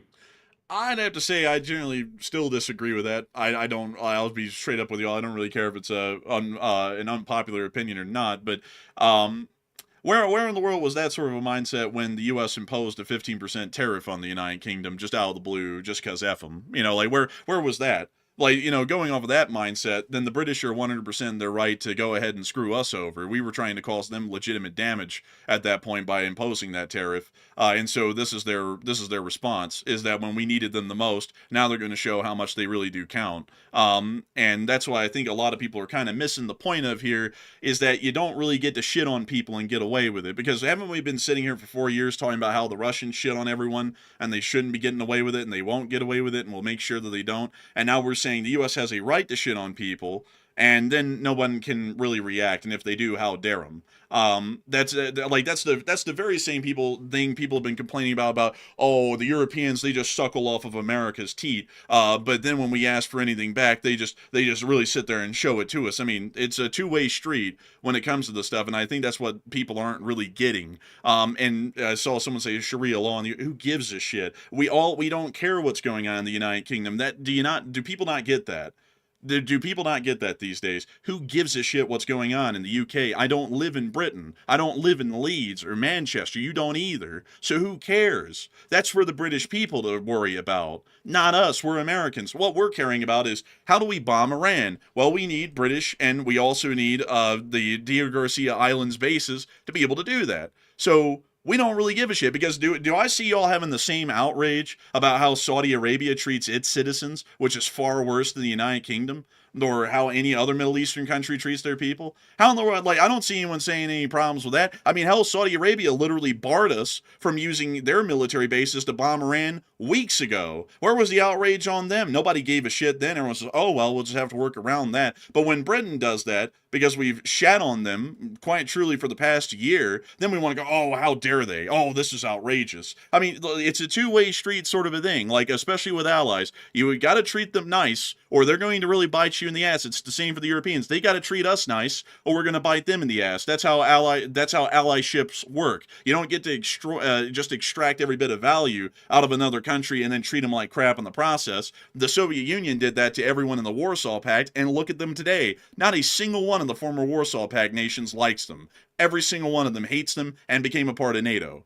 So, you know, that's why it's not a good idea to do this sort of thing, because we were really putting America first. We would make sure to never jeopardize our diplomatic relations with key nations like this, to where something like this would happen at a do or die moment like this. That's really the truth of it. And if people don't like that, you don't like it. But that's the truth of it. I said that a year ago. It happened now. And like people were saying back then, oh, Britain and France won't do anything to us. They won't respond.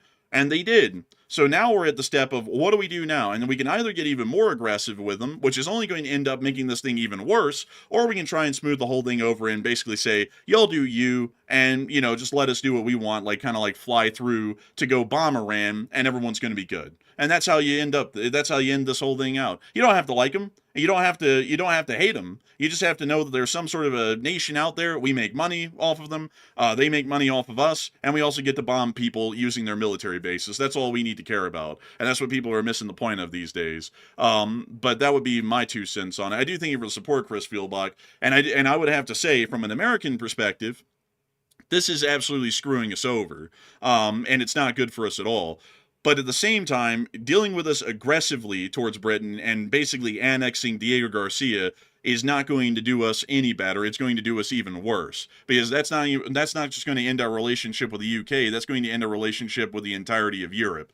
Basically, full stop immediately right there, and that's not going to do us well whatsoever. Because if you think that it's a problem right now that we can't use Diego Garcia, wait until we can't use Ramstein and Sprangelhelm and also all of our bases in Poland like Poznan and so on. Wait until that happens. Now we can't. At that point, we won't be able to power project into Africa. We won't be able to power project in the Middle East, and we won't be able to power project in Europe. So we basically lost 3 theater commands from one bad decision. And I keep on trying to just say, let's back off and take a more balanced approach, but everyone wants to now dig in and become even more aggressive when being aggressive against them this far has done us badly. Now we want to be even more aggressive to them, because clearly if we do that again, that's really going to make sense, and they're clearly not going to react poorly like they already have, even worse, this next time around. Like, that doesn't really make any sense. I don't think there's people necessarily arguing, to keep bullying Europe. I don't see too many people arguing that unless they're like on the fringe, because I don't know who in the world would advocate to harass our allies, because otherwise, what do we not want allies? We have to have them. NATO is the reason why we built to keep Russia, China at bay, is because NATO exists. So without that, we're in deep trouble. Europe's in trouble, and if Europe's in trouble, that means the U.S. is in trouble, because if they're able to take all of those assets in Europe, for example, Russia, they're able to invade and somehow pull that off, which I'm not sure if they really can or not, but let's say hypothetically they could, then they're going to have a huge advantage over the United States. We're going to be in some deep trouble and without any allies. So that would be pretty stupid right there. But I just don't think anybody's advocating for the other thing you're talking about there. I think that most people, kind of like I'm saying, they're saying only because of the timing on Diego Garcia that we should take a hardline approach on it. That's why they're saying that, because you got to admit the timing here is god awful. Like, it's really awful. They were literally doing this on the eve of strikes in Iran. So they couldn't have picked a worse time, because they've not waited to settle their beef with the U.S. president until after the strikes were over. It seems like that would have been probably more appropriate. Well, no, because then the U.S. could just shove them around again, and there would be no consequence. This is why they're doing it right now. There's a consequence to the actions. But it seems like they're sacrificing the Iranians to get their point across, which seems like a pretty selfish move to make.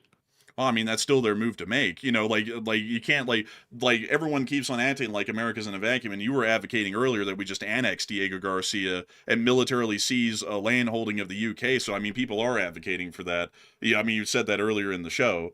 And so, but I'm saying only. I'm not saying to keep bullying Europe. Like the point you're making is some people are advocating that we should keep bullying Europe and just do what we want. I'm not saying that. I'm saying specifically because of the timing. But we have to do something. If the UK tells the US you cannot use Diego Garcia, and the fact remains that we have to use it to attack Iran, then either the US is going to back down and cower down to the UK, which is not a good idea. Even if the US is acting like a bully, the US cannot be perceived as weak, even by our allies, or then our enemies are going to perceive that as being extremely weak, and that's going to be bad as well. So you either have to go all in, which is doing something extreme, which I don't like for example, annexing Diego Garcia, or you have to back off and let the UK basically bully us in return, which is not good. It's a series of bad options. None of these are really good options, but this is what the bad decisions have led us to. So you have to deal with the cards we've been dealt, basically. Well, wouldn't it be better then to not make an even worse decision, which is to annex Diego Garcia, which is clearly bullying them even more to a degree that's an open act of war, and start backing off? Wouldn't that be a better approach?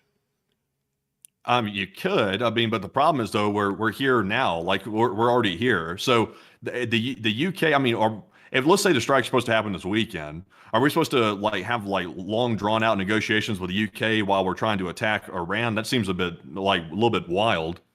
Well, that's why they forced it. That's why they forced it right now. They forced it right now because they have hand. This is the moment that they show, you've been treating us like shit, like we don't count. Watch us. We'll completely block your access to the Middle East now, and see what you'll do about that. You know, It's really hurting Iran, though. It's like what is the UK says that they want to see the Ayatollah's regime gone, but at the same time, they're jeopardizing it so that way they can settle an argument. Well, yeah, but I mean, at the same time, though, this is the opportune time for them to do that. Like, if they don't have anything going on and they go, "Hey, we would like for you to treat us better," you know what the president's going to say? "Kiss my ass. Go fly a kite." That's what he's going to say. They're doing this right now because he can't say that. He either has to actually treat them like a country that counts, or he's going to screw the U.S. over. It's either you actually treat the British fairly as an equal ally, or you don't get the benefits of them being an ally. That's what they're doing right now. And so Oh, go ahead. and so the U.S. could easily go and just call them up. I mean, we have a direct phone line to Downing Street, and you just call up the prime minister and say, "Hey, look, we don't know, we know it's made y'all angry. It's our yapping and damage that we tried to conduct you all with the tariffs and everything and threatening to take Greenland. And we're sorry about that. Like, truly, we're great allies. This is a great relationship, and we should continue it on. And we're going to generally stop with the sort of provocative actions that we keep doing to piss y'all off. But in the meantime, this is a very important issue that we're seeing right now in Iran. Could y'all let us use Fairford and Diego Garcia to be able to conduct our operations? We'll promise y'all that it'll end up beneficially for y'all, end up beneficially for us, and we'll have some reconciliations after this whole thing's over and make sure to improve our relationships again, because we all need us, we need y'all. It's a very mutual thing. Let's keep it going that way well on into the future. Do that. Easy thing. You immediately start de-escalating. You don't make it worse. It probably will wrap itself up nicely. But the thing that led to this, I think let's look at the root of what led to this problem. The U.S. was opposing the U.K. giving the Diego Garcia Island back to Mauritius and then letting Mauritius lease it back to the U.K. or the United States. I don't know if it's a joint lease or what it is, but they were going to lease it back to us and then we would use it. That's what led to this. So I think most people can agree. I'm sure there's people that oppose it, but there's just always two sides to every argument. But it's really silly to want to give Diego Garcia to a foreign country, which is Mauritius, which has links to China. That's objectively stupid. I'm not sure who in the world would advocate that's a good idea. So the U.S. just simply put their foot down on it and said, "Hey, look, you can't give our strategic island to a country that's aligned with China. That's a national security risk." And as a result of that, the UK has restricted our access from it. I'm not sure if that's even justified, even at that level. Well, yeah, but I mean, at the same time, though, like the whole Diego Garcia thing, everyone agrees that was stupid. But I think this is more so being done because of the British being treated like garbage for the past year. I think that's more so the prevailing issue here, more so than just the U.S. bitching about Diego Garcia and the whole 100-year lease thing or the 99-year lease that's going on. I think they're more so complaining about how they've been treated for the past year. Because, I mean, they're not the only one. I mean, literally everyone in Europe within the past month has been saying, America's stupid as shit and it's time to move on. I mean, everyone's getting tired of the United States because of how we've been doing things, not just for the past year, for the past 4 years that we've been covering the news. Nothing has gone well for anyone in Europe as far as their relationship with the United States, and they're getting tired of it. You know, I think some people aren't getting this either, because people are like, we give and we give. What do we get? Well, we get the bases we fly out of in the UK to go to the Middle East. We can't get there on our own. The only way we can get there on our own is via a carrier. And you can't fly Air Force assets over there via a carrier. That would be largely impossible. So we have to have Europe to get to the Middle East. So even if you don't like Europe, Europe is necessary to have as an ally and to treat well because you want to use their air bases. Let me tell you all this. People always sit here and bitch about the European states. Let me tell you all about our allies in the Middle East. They're practically barbarians. They have no freedom of speech. People get executed via beheading from the sword. They cannot criticize their government. They don't even have a representative democracy in most of these countries. They do not respect any human rights, much less individual rights. Yet, nonetheless, the U.S. military bases out of these countries, and we fly out of them every day to do whatever we want in the region, and none of y'all have a gripe about the Middle East. They're totally fine. But then when Europe, which is far more freedom-loving than the Middle East can be, does anything at all, anything slightly, like even just having some immigrants, and then people want to go off the rails. Oh my God, this is just ridiculous. I mean, you know, the British restricting freedom of speech, this is outrageous. But when Saudi Arabia and none of these Middle Eastern countries have never even had the concept of freedom of speech, nobody bats an eye at that. And nobody bats an eye at having countries that are majority Islamic as allies in the Middle East. But whenever there is even a 7% Islamic population in a European country, the deal's off. We got to walk away. That makes no damn sense at all. all. Like all the problems that we have with Europe are almost artificial. The people in America come up with them. They're not even a problem. Are we making money off of our trade with Europe? Yes.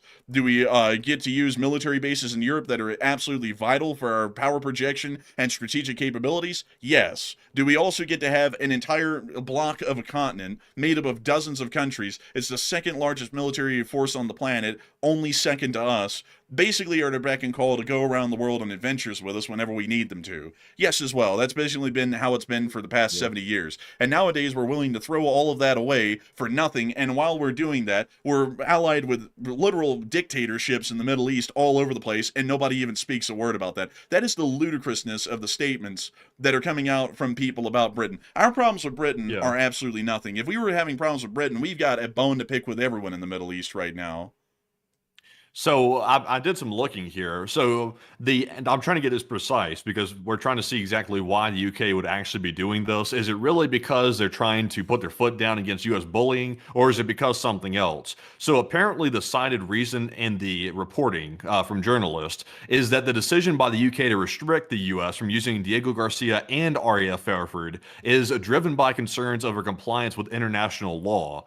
They're saying, the argument is, allegedly, that the UK is worried that participating in such strikes on Iran could breach international law, and the officials in the UK are citing a need for a legal basis and policy rationale.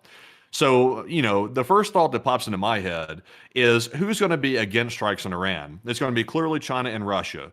Does the UK have strong enough ties with China, because they just met with them, by the way, that China could be pulling strings and trying to get the UK to prevent or hamper US strikes on Iran? And I would say the odds of that are realistic. It could be a real deal, because since when is the UK concerned about international law when the UK has participated in strikes on Iran before and they weren't concerned about international law then? So, I mean, I think it's possible that maybe because, Europe is starting to have open relationships with China. Also, Canada is as well. And they just met with them, and they're doing this huge, courting routine, basically, with China to open up trade. So I'm not saying it's a fact, but it's at least a plausible theory that maybe China could be hampering the situation. Yeah, maybe, but I feel like I feel like this is more so just mumbo jumbo. We're not really happy with the U.S. anymore, so we don't want to work with them. I think that's more so what that is, because if that was the case, then why aren't the French making any more concerted actions? I mean, the French are probably the most openly friendly with the Chinese than any country is in Europe right now. Why aren't they doing something like this to some degree? I mean, say that part again. Why aren't the French doing something like this? Are the French going to be striking? No, why aren't the French taking any actions against the United States for the same reasons, or making the same statements? They're not. They're more heavily tied to the Chinese as far as their diplomatic relations than Britain. So why aren't they doing that? Well, I'm not really sure if I get the point. Well, the point would be if the British have significant relations with China, and for that reason they're screwing us over, France has even greater relations with China, yet they're doing nothing to screw us over. So it doesn't really seem that there's a correlation there. I mean, it could just be the leader's preference. I mean, France may not want to get into a covfefe with us, perhaps. Maybe they just have a more passive approach. Well, yeah, but the prime minister is not like the president of the United States in a separate branch. He's just the prime minister picked out of his party in parliament to represent that party. I mean, he still has to confide with his party, which would be the Labour Party right now, on a lot of the decisions he makes, because if he is not seen in confidence by his own party, he could also be ousted by them. So it's not like he's, the president of the United States, where he's not beholden to the Congress at an instantaneous moment. And he, he could literally be booted out at any minute, even by his own people, unlike the president of the United States. So he really doesn't just get to do what he wants on a whim, because he's still beholden to the will of hundreds of other members of parliament in the British Parliament. I mean, maybe, possibly. I'm not sure if I don't think I'm understanding the point still, but maybe I'm just misunderstanding something. The point's a simple one. I mean, the British couldn't be related to the Chinese in any way, because if they were, the French, who are far more connected to the Chinese, are not doing anything to screw us over right now. So if a country that is far more friendly to China isn't doing anything to screw us over right now, why is Britain, which is less connected to China than France, going out of its way to help out China and screw us over? That's the question. Yeah, I'm not sure, but Overall, though, like we've beat this point to the ground. Like I think both of us are pretty much solidified in our positions. I would still say, like I'm seeing people say both things. It's fair points on both sides, but ultimately, though, we have to prioritize the mission here, which is to free the Iranian people from the Ayatollah. This is a once in a lifetime chance to get rid of that sick regime, and I don't think anything should get in the way of it. If something gets in the way, then the U.S. should simply move it out of the way. That's my position on it, because the Iranian people just got slaughtered. We promised to help them, and we didn't, so we're already behind the curve. So we need to make sure that we follow through this point instead of just sitting back and letting squabbles end the whole thing. Well, I would agree with that, but at the same time, I think that we can't overlook the point that the British are clearly unhappy with how we've been treating them, and that has to be smoothed over as quickly as possible right now to be able to see that our strikes can actually continue in the Middle East and be successful, and also that our forces can return back through, because I think this is also something that we haven't considered until now. If we did what you were saying earlier on the stream, and what a lot of people were saying, which is just we annex Diego Garcia, what if everyone in Europe has a problem with that, and then boots all U.S. forces out of Europe, the ones that are there, and tells them they have about 4 months to pack up and leave, and then they also say no more U.S. forces are allowed to even transit through any of our airspaces? How is everyone who's currently in Europe right now, which is a third of the Navy and a quarter of the Air Force, how are they going to get back home, considering that they have to fly through Europe to get back to the United States? They wouldn't be able to. So I mean, it's a little bit. I would send them a edible arrangement. Oh, okay. All right.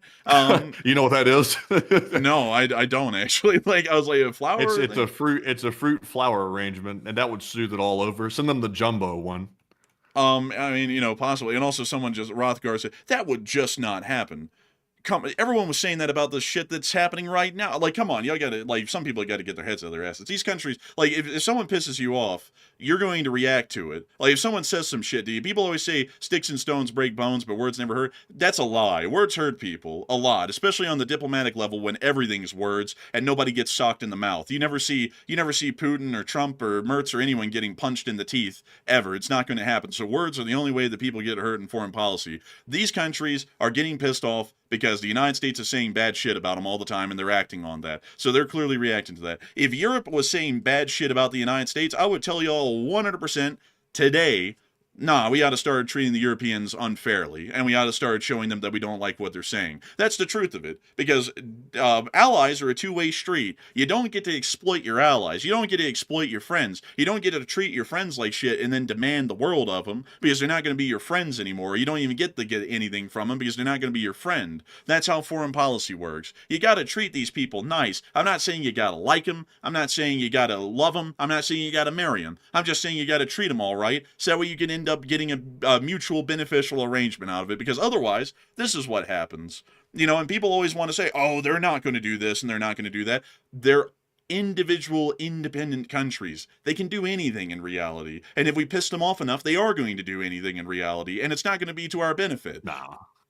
The U.S. has to stop bullying people, but at the same time, though, Europe needs us as much as we need them. And in reality, putting all the rhetoric aside, like, for example, the UK's in Five Eyes, which is one of the most potent intelligence sharing organizations in the world. Like, the intelligence that gets shared amongst all those agencies is invaluable. The U.S. doesn't want to mess that up. None of the countries within that organization want to mess that up. If we lost that, we'd be losing a lot. Like, for example, Australia, which is a part of Five Eyes, they have a very, very critical base down there on their country, which is connecting to satellites. It's a little top secret base. I forgot the name of it. It's not ringing a bell right off the top of my. Yeah, Pine Gap. That's it. It's very crucial. So all the Five Eyes countries, including Europe, by the way, like Europe has capabilities for intelligence, but they don't have U.S. capabilities because we spend money on it like it's going out of style. We sacrifice everything. Healthcare, we sacrifice literally everything for our defense budget. So everybody wants access to that. And also we want access to what Europe has as well because they have their own unique capabilities also. So it's not going to be going as bad as you think. But the U.S. does need to back off, though. I would disagree that we don't like just spend out the cazoodle, because I mean, like, there's a lot of countries in Europe like Poland that spend 4.3% of their GDP on defense and they still have free healthcare. We spend 2.7% of our GDP on defense and we don't have free healthcare.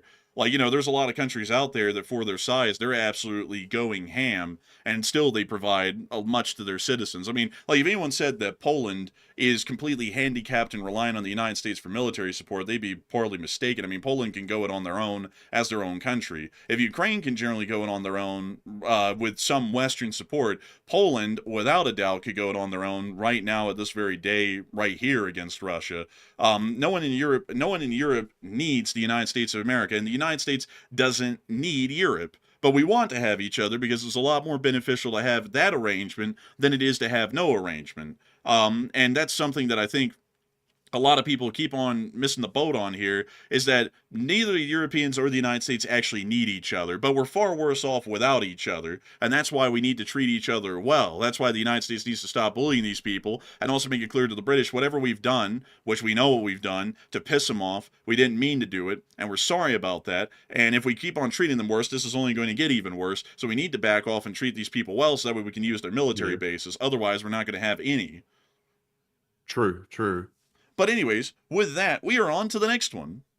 And our next super chat goes to Sligoy the Sauce, who puts in a 50. And thank you very much, Sligoy, for that $50 support. And very generous of you. He said, threatened to take our nukes back. The reasons for all this anger is because someone isn't giving away the store for free anymore.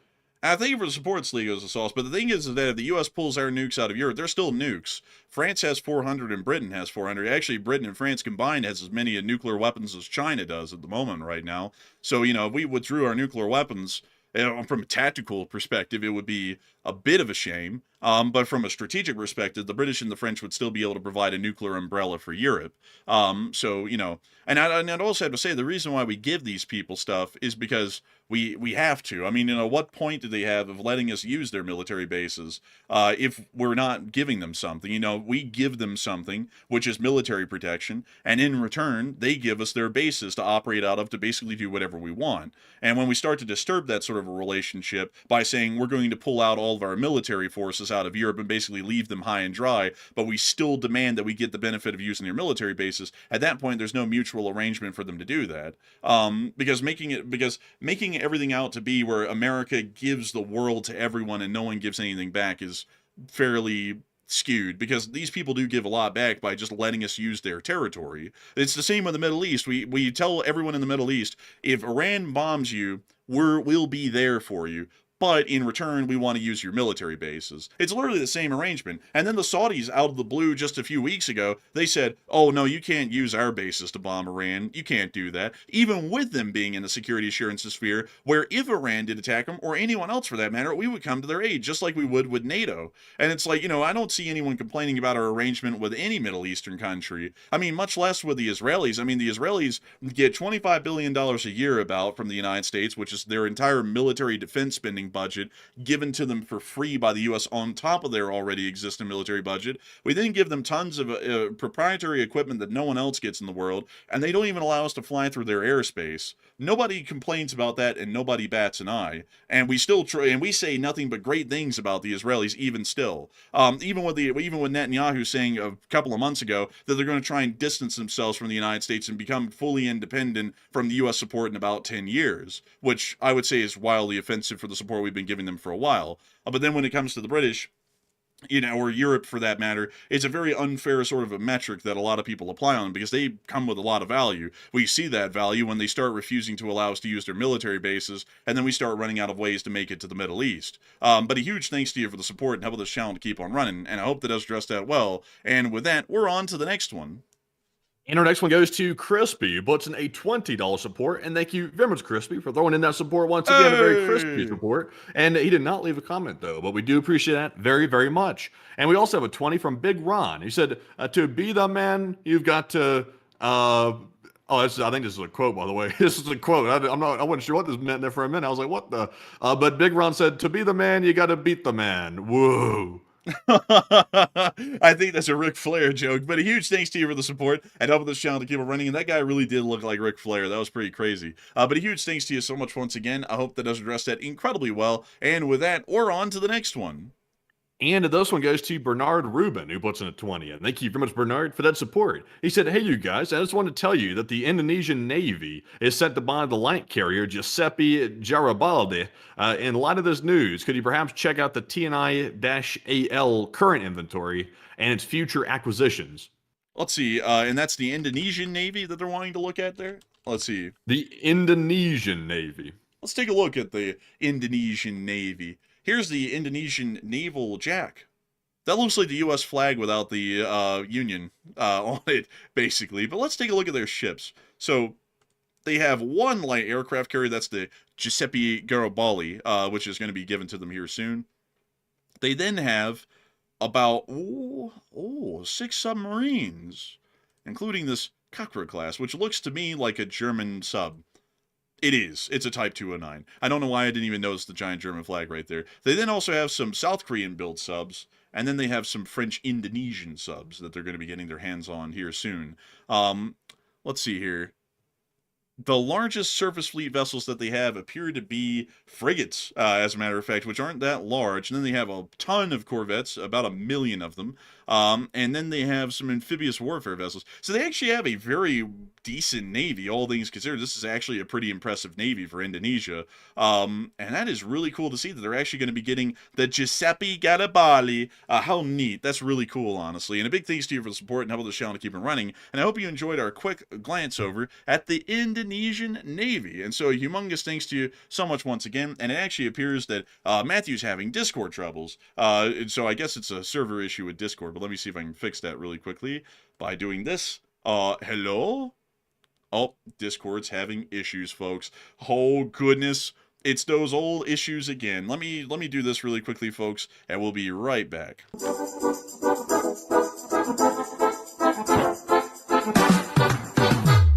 Прийшли окупанти до нас в Україну, форма новенька, воєнні машини, та трохи поплавився їх інвентар. Байрактар. Байрактар. Російські танкісти сховались в печі, щоб лаптем посьорбати довбані щі, та трохи учар перегрівся на бар. Would you look at that? Байрактар. Oh, can you hear me still? I can still hear you. I think it might be a problem on your end, because I noticed earlier your map wasn't loading right or something, and also the Discord call all night's been having like these little momentary glitches. So I think there might be possibly something wrong with maybe your ISP or something. I'm not really sure. We'll have to look into that. But beyond that, though, it looks like the issue has been fixed for now. So that was a pretty quick and easy fix. It was a restart of Discord that fixed it. And with that, we're on to the next one. And our next one goes to Yenya, last name Tolls, who puts it at 20. And thank you very much, Yenya, for that support. They said that, let's see here.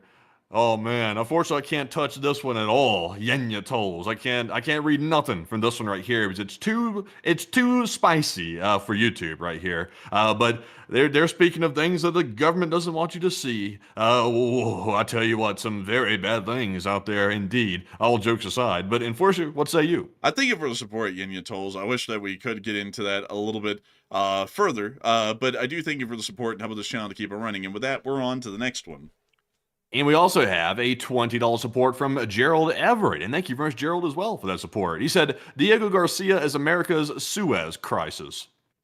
Generally, it may be.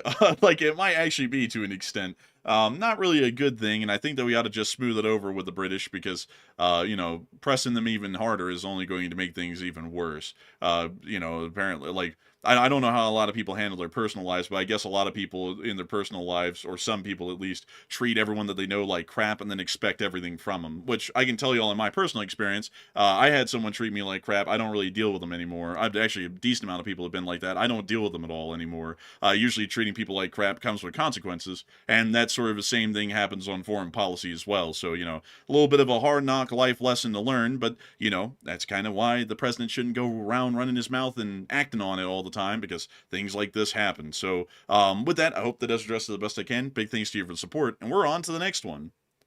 And we also have a $20 support from Merc Prodigy. And thank you very much, Mr. Prodigy, for that $20 support. He said, the U.S. sends infantry units when and where?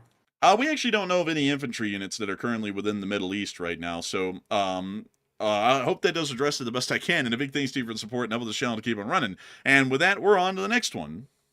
And we also have a 15 from Original Prankster, who put in a 15. And thank you very much, good sir, as well. He said, long-time listener, fellows, and thank you for your continual military coverage, and Slav Ukraine.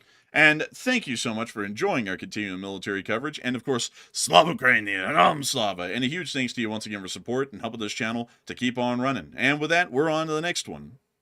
And we also have a 10 from Lithium82, and thank you very much for that support as well. They said, any chance of us seeing the first wide-scale use of the AGM-158 JASSM if the U.S. strikes Iran?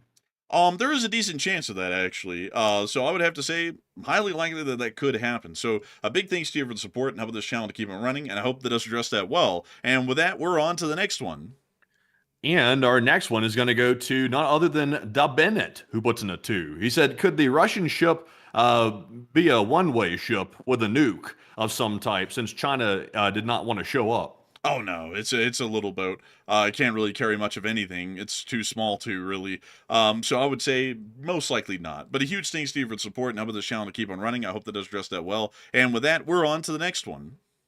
And we also have a 10 from Cachulian343. And Cachulian said, I have a friend in Wales, and we talk a lot about U.S.-Britain relations, and due to the administration, I'd say we've been set back decades. And I don't approve of how Britain is making their point, though. I would say I don't really approve of how they're making their point either. But outside of that, though, it's with cause, that this happened. And ignoring that would be basically denying what reality is. They didn't do this for no reason. They've been doing this because we've been doing stuff to them. So generally, I would say that, yeah, it definitely has been set back, and I'd have to say that's very unfortunate to see. And hopefully we can try and find a way to smooth this over with the British, because at this point they basically hold all of the cards, unless we're willing to basically go to war with them and annex Diego Garcia and basically treat them as if they're not even a sovereign state and we can operate out of their own airfields without their permission in the UK, then things are not going to be getting that much better. So with that, I hope that does address it the best I can. And a big thanks to you once again for support and helping this channel to keep on running. And with that, we're on to the next one. And our next one is going to go to B. Jones91, who puts in a 10. And thank you very much, B. Jones, for that support as well. And while we're at it, a big shout out to Crispy, who also threw in another support, this time a 10. And we appreciate the both of you, Jones and Crispy, very much. But Enforcer, what say you? And I got to thank you so much for the support and helping this channel to keep on running. Because while y'all didn't throw in comments, we're still greatly appreciative of y'all's support. And y'all help us to be able to keep this show running each and every day and to be able to cover the news as we always have for years. So humongous thanks to you so much once again. And with that, it is time for us to move on and into the next one.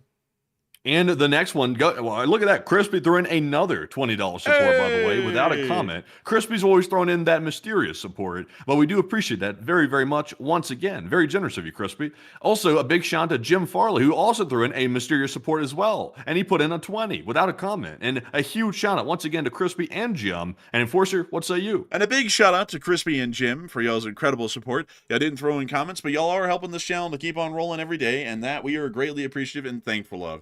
And so humongous thanks to you so much once again for support and helping this channel to keep on running. And with that, we're on to the next one.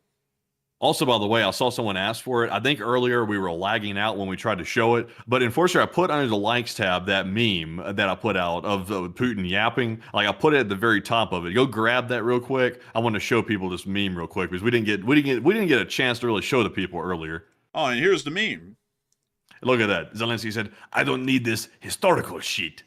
Meanwhile, Putin said 4 billion years ago, the Earth was in its cooling phase. Honestly, like this was a legendarily bad interview right here.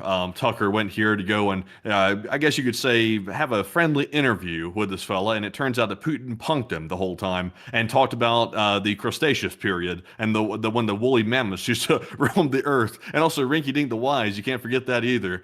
So honestly, I can understand why Zelensky is saying he doesn't need that historical shit anymore, because I really don't want to hear it either at this point. Also, it's completely irrelevant to the fact that Putin's invaded Ukraine, and it's absolutely insane.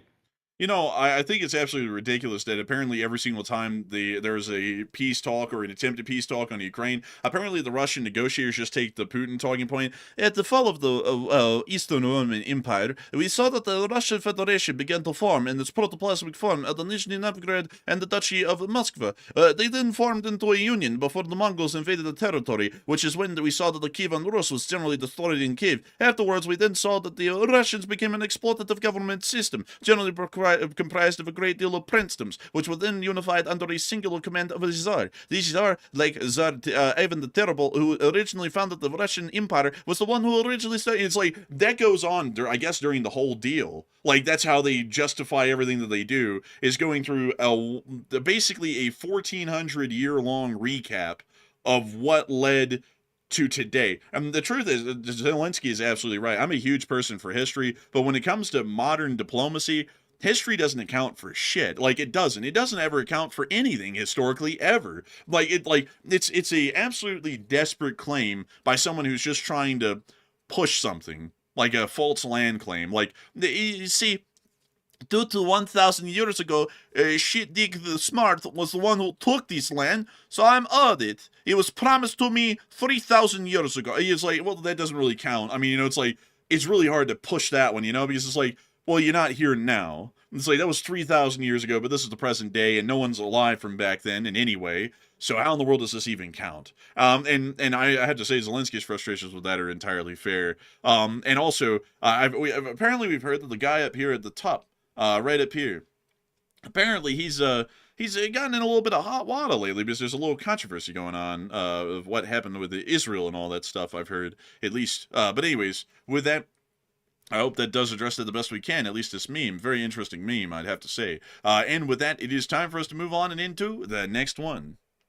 And our next super chat goes to Ryan for Life, also known as to all the longtime channel legends as a Chargy, who puts in a $20 support. And thank you very much, Ryan for Life, or Chargy, for that support as well. He said LOT, LSA. Hey, and long live the Lee Spring Army. And a humongous thanks to you for the support and helping this channel to keep on running. Because if it wasn't for folks like you, we wouldn't be able to make this channel possible and keep it rolling. And so a humongous thanks to you so much once again. I hope that does address that well. And with that, we're on to the next one.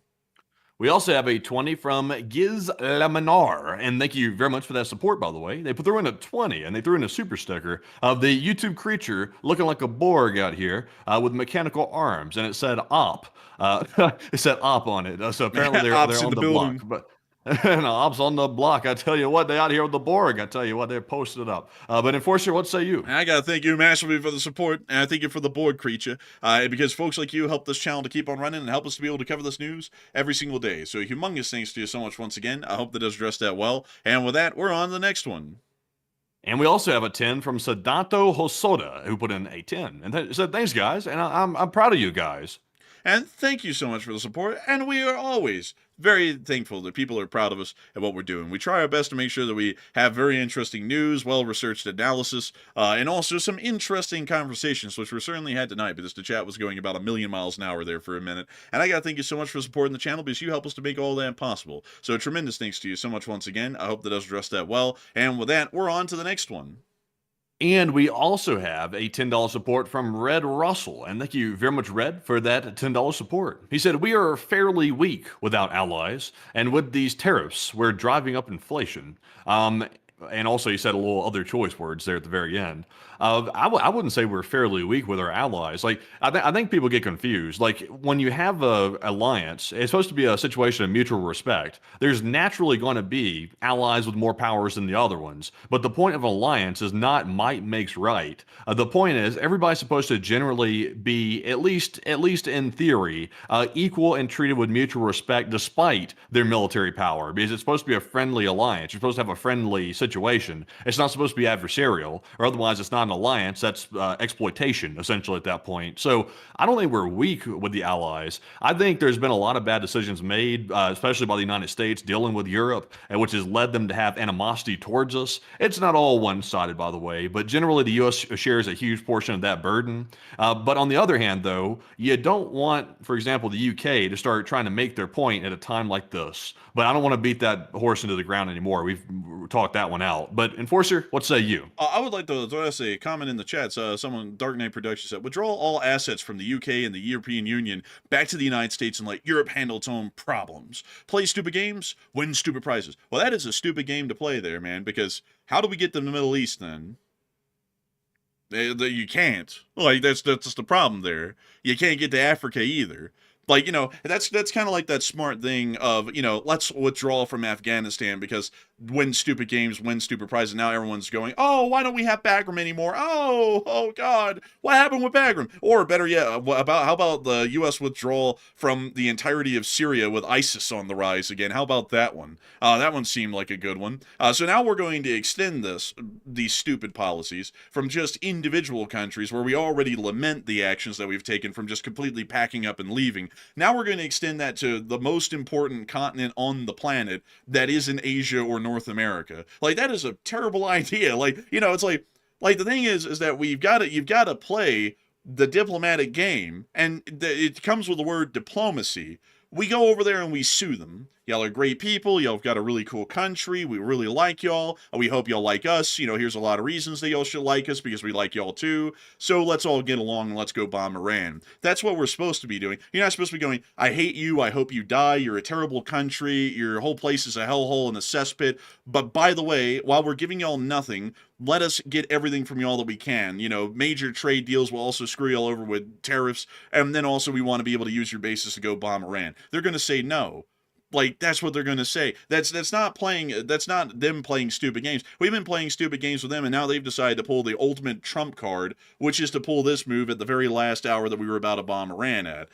That's why we shouldn't have been doing this last year. And it's always fun to talk in retrospect because now it's too late. We're just having to play the cards we're dealt. But here's our cards right now. They're refusing to let us use their bases. So we have two options. We either forcibly use their bases, or we try and reconcile with them and just smooth the whole thing over and then hope that works. Forcibly trying to use their bases might result in an armed conflict with Britain and might also result in a complete distancing, Europe completely distancing from us, and now we've lost our way to get to the Middle East, also power project against the Russians in Europe, and then also go to Africa. So we basically lost a whole lot in that result. Or we smooth it over, and then hopefully things improve from there. And it might not even be quick, but that's better than the other option. So those are two options. That's why I'm saying to go with the one I'm saying. The other one ends up with disastrous results. But anyways, with that, we're on to the next one. All right, and our next one here goes to Stanley So Manly, who put in a 10. And thank you very much, Stanley, for that support. He said, U.S. taxpayer cleaned up Britain's mess around the world. For example, Palestine, he says. Now they're messing with our interests. Not right. We really didn't do anything to fix Britain's problems. Africa's a great example of that. Look at Africa today. We've basically done nothing to fix that. And also the Middle East, if you really look at that, a lot of what is happening in the Middle East these days, that's more so of what we were trying to do. Like, for example, the 1953 coup in Iran, generally the invasion of Iraq in 2003, such things like that. If you wanted to really even go farther, you could really just say that all the problems that we have, that you could even insinuate were the British, are really more so Turkey's fault because of the collapse of the Ottoman Empire. Because really everything that's wrong with the Middle East is because of that one thing. I wouldn't like saying that America is the only reason the world keeps turning. That's a little bit silly, and that's even coming from someone who's a very big patriot. If America ceased to exist, a lot like how the fall of Rome happened, the world would still keep turning. It would just be different nations, different people, different cultures, languages, and so on that would keep the thing going, and Rome would be nothing but an echo in the halls of history and on the impact of modern society. But, acting like America is literally the glue that keeps the entire world spinning, that's getting a little bit out there. Well, the U.S. is the only thing between communism taking over or democracy prevailing. Honestly, though, these days, as people are getting to the point where it's I'm not trying to get political here, but, we have to protect democracy. We can't just, fall into whatever we want. We have to have standards here. And the West seems to be going a little bit haywire. I'm still hopeful they can get back under control, but it seems like the West isn't really sure what they believe in anymore for the most part. So it's true, though. No matter what problems the U.S. has, we're the only thing standing between China taking basically the entirety of Europe over, because China is already doing that now in a very soft way. They're hook, line, and sinker into Europe right now, trying to set up these trade deals, which are the same tactic, by the way, that they did everywhere else. The Belt and Road Project is still an active project that China's carrying out, and Europe knows that. They've seen it for ages, and they're still, in an effort to try to shaft the United States and try to get even, which I can understand why they would want to, they're going to basically hook, line, and sinker their own economy and basically enslave it to China, which is not a good way to solve it. So, I just don't know. It's a very perilous time in geopolitics. I would say so. But I would also say that that's not really like, we're not the only thing stopping Europe from getting steamrolled. They're nuclear armed. It's like, that's like saying, well, China's the only thing stopping North Korea from getting steamrolled. North Korea can stop itself from getting steamrolled by threatening to nuke someone like South Korea or Japan or us even. That's what stops them from really getting steamrolled nowadays. They don't even need the Chinese like they used to with a nuclear umbrella and all. I mean, the Europeans do have an ability to defend themselves. They're not helpless. Like we've seen that recently with how much military aid they've been giving to Ukraine and how their technology is working against the Russians. They could take the Russians any day. They could take the Chinese any day, at least within their own backyard. Yeah, possibly so. It's just nobody's going to resort to using nukes at the first bat, though. Like nobody's going to resort to that. The wars will start. Wars will be fought in Europe, and they may win or lose. And ultimately, if they decide to launch nukes, that's something that's probably an end of the line measure instead of a first measure. So, Well, yeah, but it can still end up ugly. Like even if the U.S. wasn't standing there, a war could still start, and a war is going to be very, very costly. Well, yeah, war is going to be costly, but they're not going to lose it because they could just nuke everyone if they're losing. And that's what the nuclear weapons are for. If you're losing so badly, there's no chance to win. You nuke everyone, and you just end the game that way with no one winning. And that means that they'll never lose. Everybody loses then, so I wouldn't call that winning. Well, yeah, but I mean that means that they can't lose though, because if they lose, everyone's losing. No one stands to win anything at that point, so no one can truly beat them. Much like we can't truly beat the Russians, because if we try and truly beat the Russians and take over Russia and put Putin on trial, we're going to get nuked. This is the same sort of a thing there. The Europeans have the very same thing, and like acting like they're just these weak, helpless invalids. I mean, that's kind of a bit of a over exaggeration. I mean, if anything, they literally are the second most powerful military force on the planet. They have a larger combined military budget than China. They have more manpower than any other military combined on the planet right now. They have more aircraft than everyone but the United States. They have more attack helicopters than everyone but the United States. They have more aircraft carriers than everyone but the United States. They literally have more of everything than everyone but the United States. That's the only country in the world that beats Europe in terms of military measure and economic might, and it's hardly by much. But both me and you know though that if Russia knew with a 100% certainty and they got intelligence and they would have no doubt in their mind that the U.S. would not back up NATO Article 5, they would invade the Baltics tomorrow. They would take it and nobody would do a damn thing about it because the Europe at that point they would try to respond to it, but it wouldn't. They would be more focused on trying to protect their own countries. Because if Russia was crazy enough to do something like that, then they might move on to another European country and they got to get ready for it. So. I mean, it is true. I believe that strongly. Without the U.S. and NATO, this is why I advocate for NATO to stay one big whole piece, because it hurts all of us if we back out of NATO. It hurts everybody, because if Europe gets taken, that's going to hurt the United States. I don't care what people say, it will. And I think Russia would certainly invade. They'd invade probably within the first 5 seconds of learning something like that. I would doubt that. Quite a lot, but I would just have to keep it at that. I think we have a good many more questions to get to, but with that, we're on to the next one.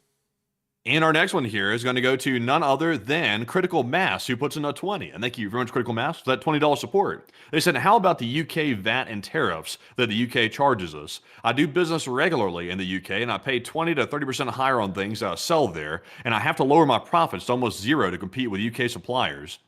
Really quickly, I'm trying to actually look into that because I want to see what the, let's see, the UK, let's see, what's more, 16, let's see, the net, largest market in Germany, let's see, major categories, US exports to services, let's see here. I'm trying to see if I can find it because I don't want the new thing that they've just done this year. Let's see.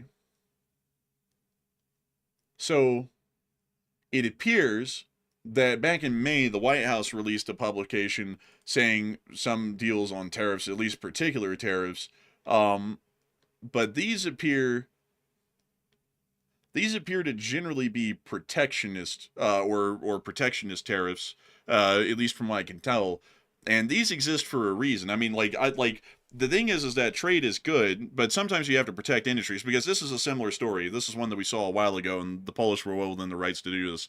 At the beginning of the war in Ukraine, the Europeans, specifically Poland, open up their markets to basically every Ukrainian industry with no tariffs at all, so that way they could sell their goods somewhere and make money off of it. And so then the Ukrainians flooded the Polish market with Ukrainian grains, which were so cheap that they completely undercut every Polish farmer in the country, to where Polish farmers were losing their shirts because they couldn't sell any of their grain. So then Poland had to put humongous tariffs, along with, I think it was Slovakia, Hungary, and Romania, on Ukrainian grain, because Ukrainian grain at its pricing was so competitive, it was predatory, and it was going to completely destroy the agricultural industries of all of these countries. And from what I'm reading right here from the White House, which we'll get rid of that right there. Shameless plug of merch on the White House's website. They had the cardboard pop-up over there on the left. But right here it says, let's see here. I want to make sure. It says right here, the UK applied an agricultural tariff of 9.2%, while the US applied a 5% tariff. And that's because the US agriculture is actually fairly competitive. It's actually competitive to the point that it's fairly cheap in most countries, but that's also because we kind of cut corners compared to others with food quality laws. But beyond that, that's why the British have to put a tariff on like that. And also that's why we put tariffs on some other foreign goods as well here in the United States, because we have to protect our own industries. We have about a 120-year-long standing tariff on sugar. And we basically don't allow anyone to import sugar to the United States, raw cane sugar that is, because it would be predatorily priced and it would basically kill off American sugar farmers. That's also why I'd say, like, speaking about something that happened a while ago, importing Argentinian beef with absolutely no tariffs on it is going to wipe out the American cattle ranching industry. It's basically putting Americans up to dry from a nearby tree, while we're basically destroying that entire industry. And that's why in some cases, in some specific aspects, the tariffs are more so, they're not trying to screw someone over, like, screw you, America, we want everything you have and we're giving you nothing. It's more so to go, damn, if we let American foods into the UK, they're going to obliterate our agricultural industry, and we can't do that. Like, think about that from a British governmental perspective. Would you say, as a constituent voting for a member of parliament in the United Kingdom, would you vote for a government that openly allows for U.S. goods to be imported and completely undercut an industry in Britain to the point that it puts thousands of Britons out of a job? And you would say no. And in America, I would say no to anyone importing something that will put thousands of Americans out of a job. And that's what those tariffs are generally for. They're not there to screw us over. They're there to protect them, because if they lower those tariffs, they're going to be screwing themselves over. And so that's generally what they're there for. I understand what you're saying, though, and I do get it. But at the same time, that's generally what tariffs are for, in at least specific economic sets, is to protect domestic industries at home. And much like it is fair in America here, it's fair for them to do that for their own people, just like it was for Poland to do on Ukrainian grain and so on. But a huge thanks to you for the support and help of this channel to keep on running. And with that, we're on to the next one. And our next one here goes to Sligoy the Sauce once again, who puts in another 20. And thank you very much, Sligoy, for, I believe, the second or third support of the night. Very generous of you. He said, I say kick the chessboard. Okay. He said, if they mine the strait, leave it mined. Let's make things real interesting, LOL. I don't know about that. I don't know about that. I don't know about that one. I will say this though. I did see someone yesterday. There's another YouTuber out there that also covers marine shipping and things like that. He made a pretty decent point. He was showing the data behind it. It looks like, generally speaking, while it would hurt the United States for Iran to mine the strait and blockade it, it would still equally hurt China, and also really wouldn't hurt Russia that much, because it would actually help Russia. It would drive the oil prices up, which would actually help Russia's situation if they could sell the oil without and get around the sanctions. But it mainly hurts Iran's allies as much as it hurts the United States. So I'm not sure. It really doesn't benefit anybody except for Russia. I'm sure Russia's over there secretly cheering it on, thinking, I hope that they blockade the strait, because then we might be able to save our Russian oil economy at that point. But Enforcer, what say you? I would have to say, generally it would hurt everyone, but that's kind of the Iranian move, is we will destroy the global oil market if we are not left alone. And that actually puts, like, oddly enough, that actually puts pressure on the Chinese to actually support Iran, at least before a war starts, because the Chinese are going to be calling up America and going, please do not do anything to them. They're going to mine the strait. You're going to be screwed, and we're really going to be screwed. Please don't do that, for the love of God. They're going to screw us up. And then that might get China involved to the point that they might be like, hey, look, we're going to have to do something about this, because if y'all bomb Iran, this is going to end up very badly for us, because they're absolutely willing to do this, although it's insane. we can't let them do it. And that's generally the kind of play that the Iranians are working on. Or it could go the other way to where the Chinese are like, you know what, screw these people. And then they could end up hating Iran. It's kind of a gamble that the Iranians play at this point. But still, I would say they shouldn't mind the Strait because it's not going to end up well. Because sure, oil companies stand to profit, but no one else does. Everyone else is going to be standing to lose a lot of money. But I do thank you for the support and help this channel to keep on running. And with that, we're on to the next one. And we also have a 10 from Eric Brown. And thank you very much, Eric, for that support as well. He said, the shadow government stopping us from talking to each other. And I'm hearing you just fine, Eric. How you doing? Shadow Wizard Money Gang, we love casting spells. Ah, ah. This song is brought to you by the Shadow Government. Man, you know that meme? Man, I know that meme. That's a meme right there and a half. That's the cabal, the global government, the gang, the Illuminati, the Masons. Oh my gosh. Oh God, the Illuminati. A big thanks to you for the support, and hopefully the Shadow Wizard Money Gang isn't stopping us from talking all too much. But a big thanks to you for the support and help this channel to keep on running. And I saw someone say, I think tariffs are supposed to protect national interests. Exactly. That's what they're for. They're not punitive by anyone ever, because everyone wants to facilitate trade. What they are is to protect an industry, because nobody wants to see a complete industrial sector collapse in their country. That's what happens if you have no tariffs. So the tariffs aren't there. Like, say, if the British have a 46% tariff on American automobile imports, we have to consider that compared to what importation tariffs they have on other European imports of automobiles as well. Because if it's all high, and America's is like 46%, and Europe's is like 37%, that shows that they're trying to raise the prices for the consumers, so that way British car companies are actually competitive in that market. Otherwise, everyone's going to undercut them, and all of those British car companies are going to go under, and then thousands of people are going to be out of their jobs. And that's generally what tariffs are for. I'd like people don't really seem to get that. I think some people are getting that nowadays, but that's what the tariffs are for. They're never to punish anyone. They're there to make sure that other nations' imports are not completely destroying a national industrial sector. But with that, we're on to the next one. All right, and our next one here is going to go to none other than the consul, who put in a 10. He said, since you talked about the TNI Navy, that does remind me of when I told you about the wars that didn't happen, Australia versus Indonesia, 1999 video depicting a hutter in her FET operation in East Timor.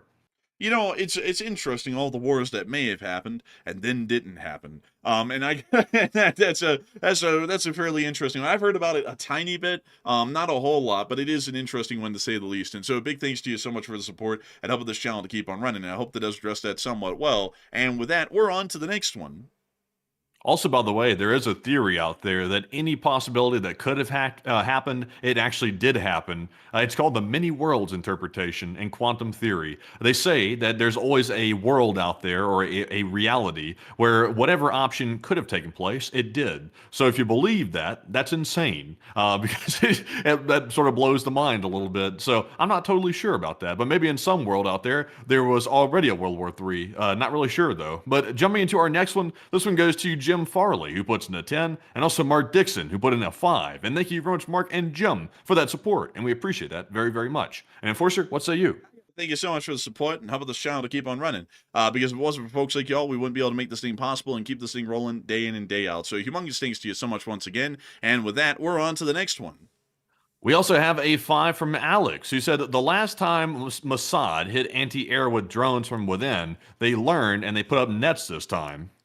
Yeah, but I mean, the thing is, though, is that around the Strait of Hormuz, it's going to be hard to get a drone down there, because the U.S. doesn't really use them, and the Israelis use them inside of Iran, and if they try to use them from Israel, that drone would have to make a 1,300-mile-long flight, meaning that whatever drone the Israelis have would have to be longer range than a Ukrainian Lyuti. But I do thank you for the support and how about this channel to keep it running, and I hope that does address that well. And with that, we're on to the next one. And this one goes to Flat for Life, who puts in a 5 and said, we have to remember that some, let's see here. They said some Middle Eastern governments have officially designated the UK as a safe haven for Islamic extremism. So there's that. Well, I think, let me pull this up, because I think there's actually a couple of countries, let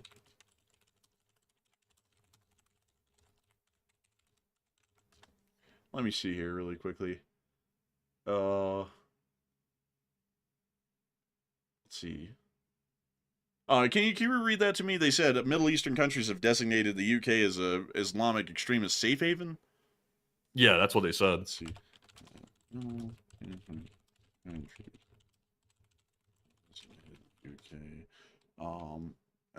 Let's see here.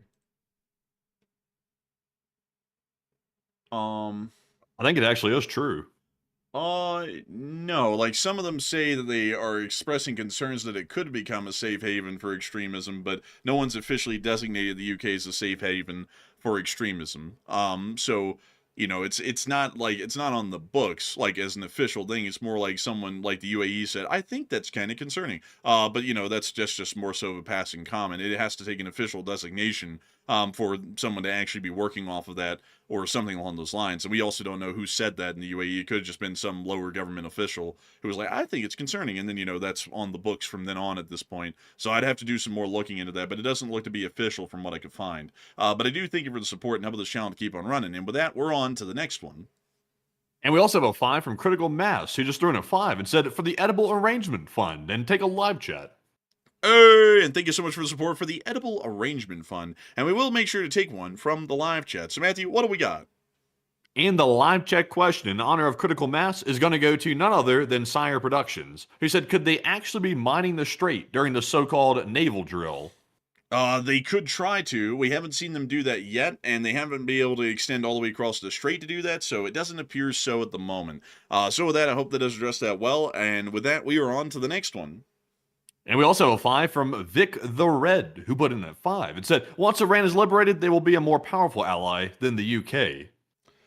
I would doubt that. Their economy isn't really that big. So, and also they're not nuclear armed, and hopefully they never will be after we get done doing what we need to do. So, I do thank you for the support, but Europe is an indispensable ally, and I'm not really in the idea of like trading allies like cars, because then that really shows that we don't really find any true worth or value in them, and the relationships will be fairly loose with whoever becomes a new ally, because they'll also understand that at any moment they could be just thrown away for someone who might be considered even better. But thanks to you for the support and help this channel to keep on running, and we are on to the next one.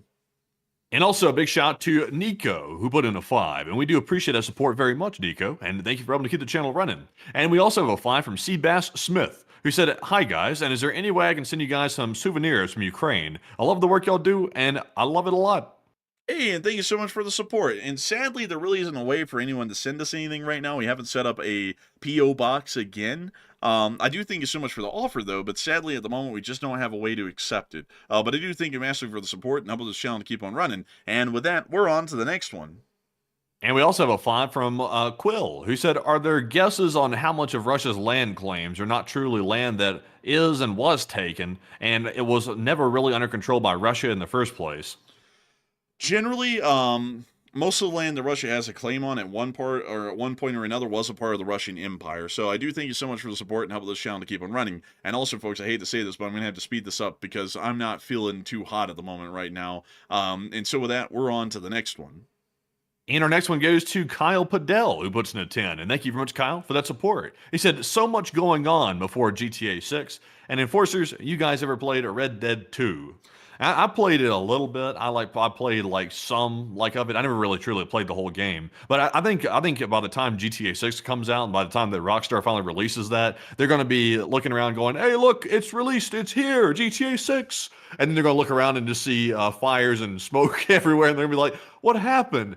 It's like, well, World War III's done and fought and over at this point, so no need to play GTA 6. I think it's a little bit too late. I don't know when that thing's coming out, by the way. I've been waiting for it for ages, and it feels like it's never going to get here. But, Enforcer, what say you? I thank you for the support, and I have played Red Dead Redemption 2, and hopefully GTA 6 comes out soon. And a big thanks to you once again, and we're on to the next one. And our next one goes to JB Najalki, who puts in a 5. He said, hello, Enforcers, and I'm totally in favor of regime change in Iran, but what are the risks of getting in someone else that's just bad or worse and thinks in LSA? And I thank you so much for the support, and I think that the chances are low for getting someone who's worse or the same, because the Iranian people will probably not accept that, and considering how unstable that government would be in its formative years, it probably wouldn't be able to survive. So a big thanks to you for the support and helping this channel to keep on running, and we are on to the next one. And Duncan threw in a 10 Australian, and thank you very much, Duncan, for that 10 Australian. He said, Baba, moo, wolf, quack, and meow.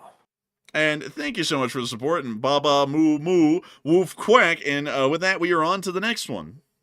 We also have a 5 from Garcia, and he said, are there any concerns that Iran could try to build some type of dirty bomb with their stockpile of enriched uranium? There is a little bit of a concern for that, but that's also why we make sure to deploy nuclear sniffers to make sure to look around for it. And so a big thanks to you for the support. I hope that does address that well. And with that, we're on to the next one. And we also have a 5 from the DJ Waves, who said, treat allies how you want to be treated, and in grand, this won't help Iran, and best time before Russia and China makes any moves that matters to resolve. And thank you so much for the support, and I would definitely agree with you. And a big thanks to you once again, and we're on to the next one. We also have a 10 from VIIIV, and thank you very much for the $10 support, by the way. They said, lots of disagreements on tariffs in the UK, but still love you guys. And thank you for that, by the way. Also, by the way, I want to make this clear. I think most people that have been here for ages know that even though me and Andrew get heated about things, like get very adamant about our topics, like and sometimes getting heated, sometimes with the audience a little bit from time to time, we don't take anything personally that's said. And also, we're not negotiating, but we're debating it in good faith. So no hard feelings or anything. Like if you disagree, fair enough. Like there's good points on all sides. But I still believe my position that I made on it earlier, and I'm sure the enforcer does as well. But we don't get in the personal realm of things. Like I see some people that come in here, and it's because of how politicized the country's gotten. People believe that if you have something that's an opposing opinion to theirs, it's time to tear the person down, which is an awful way to operate, because it's like, you know, there's always two sides to every argument. One side might ultimately be right, but there's no reason to tear the other person down, because if they truly believe that's their belief. They may be wrong in the end, but they're still expressing their point. And a debate's usually how people learn things. But Enforcer, what say you? I would definitely have to agree with that, and I do thank you massively for the support, and I would have to say that it's a good thing that people can disagree and get along. And so with that, we're on to the next one.